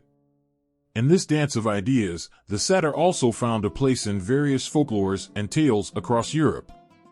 The mischievous spirit of the satyr can be seen in figures like the European Green Man, who symbolizes rebirth and the coming of spring. This figure carries the essence of nature and renewal, echoing the satyr's connection to fertility and the cycle of life. The Green Man represents how cultures adapt mythological figures to reflect their beliefs and values, creating a rich tapestry of shared symbols. As different cultures met, they exchanged stories, often blending their mythologies to create new ones. In these exchanges, the satyr became a symbol of revelry, but also a reminder of the importance of community. The gatherings around the satyr often involved music, dance, and celebration, fostering bonds between people. This shared experience transcended cultures, creating a universal understanding of the need to celebrate life together, whether through harvest festivals, religious rites, or simply joyful gatherings. When Christianity began to spread, the imagery and themes surrounding the satyr underwent a significant transformation. In the early days of the Church, many pagan symbols were adapted or reinterpreted to fit new beliefs. The satyr, with its association with nature and indulgence, was often demonized. Yet, even in this transformation, the spirit of the satyr persisted, lurking beneath the surface of Christian imagery. In some interpretations, the goat-headed figures were transformed into symbols of temptation, reflecting humanity's struggle with indulgence and sin. This adaptation showed how the essence of the satyr could be reimagined, keeping its spirit alive even in a new context. In more modern interpretations, the influence of the satyr can still be felt in literature, art, and popular culture. From playful depictions in fantasy novels to more serious explorations of nature and indulgence, the satyr continues to inspire creativity and thought. Characters inspired by satyrs often embody the same playful spirit, reminding us of the joy found in life's simple pleasures. They challenge societal norms, inviting us to reconnect with our wild sides and embrace the beauty of nature. Through all these transformations, one truth remains: the satyr symbolizes the complex relationship between humanity and nature. It reminds us that while we may seek structure and civilization, there is a part of us that yearns for freedom, wildness, and connection to the earth. The stories of satyrs, fauns, and their counterparts around the world illustrate how different cultures grapple with this duality. The tales we tell about these creatures show our struggles and joys, our desires and fears. The satyr's journey from ancient Greece to modern times reveals how mythological figures can evolve while retaining their core essence. They challenge us to reflect on our place in the world, urging us to find balance between indulgence and responsibility, between civilization and the wild. The connection of the satyr with other mythologies across cultures is a powerful reminder of our shared human experience. These stories resonate deeply within us, evoking feelings of nostalgia, longing, and joy. They remind us that while we may come from different backgrounds, the themes of nature, indulgence, and celebration are universal. The satyr's influence across mythologies serves as a bridge, connecting us to the wildness of life and to each other. In embracing the spirit of the satyr and its counterparts worldwide, we honor the beauty of diversity while recognizing our common humanity. Through these stories, we are invited to celebrate the wild heart within us, to dance in the moonlight, and to revel in the joy of being alive. The satyr continues to remind us of the importance of connection, both to nature and to one another, a lesson that echoes through time, resonating in our hearts.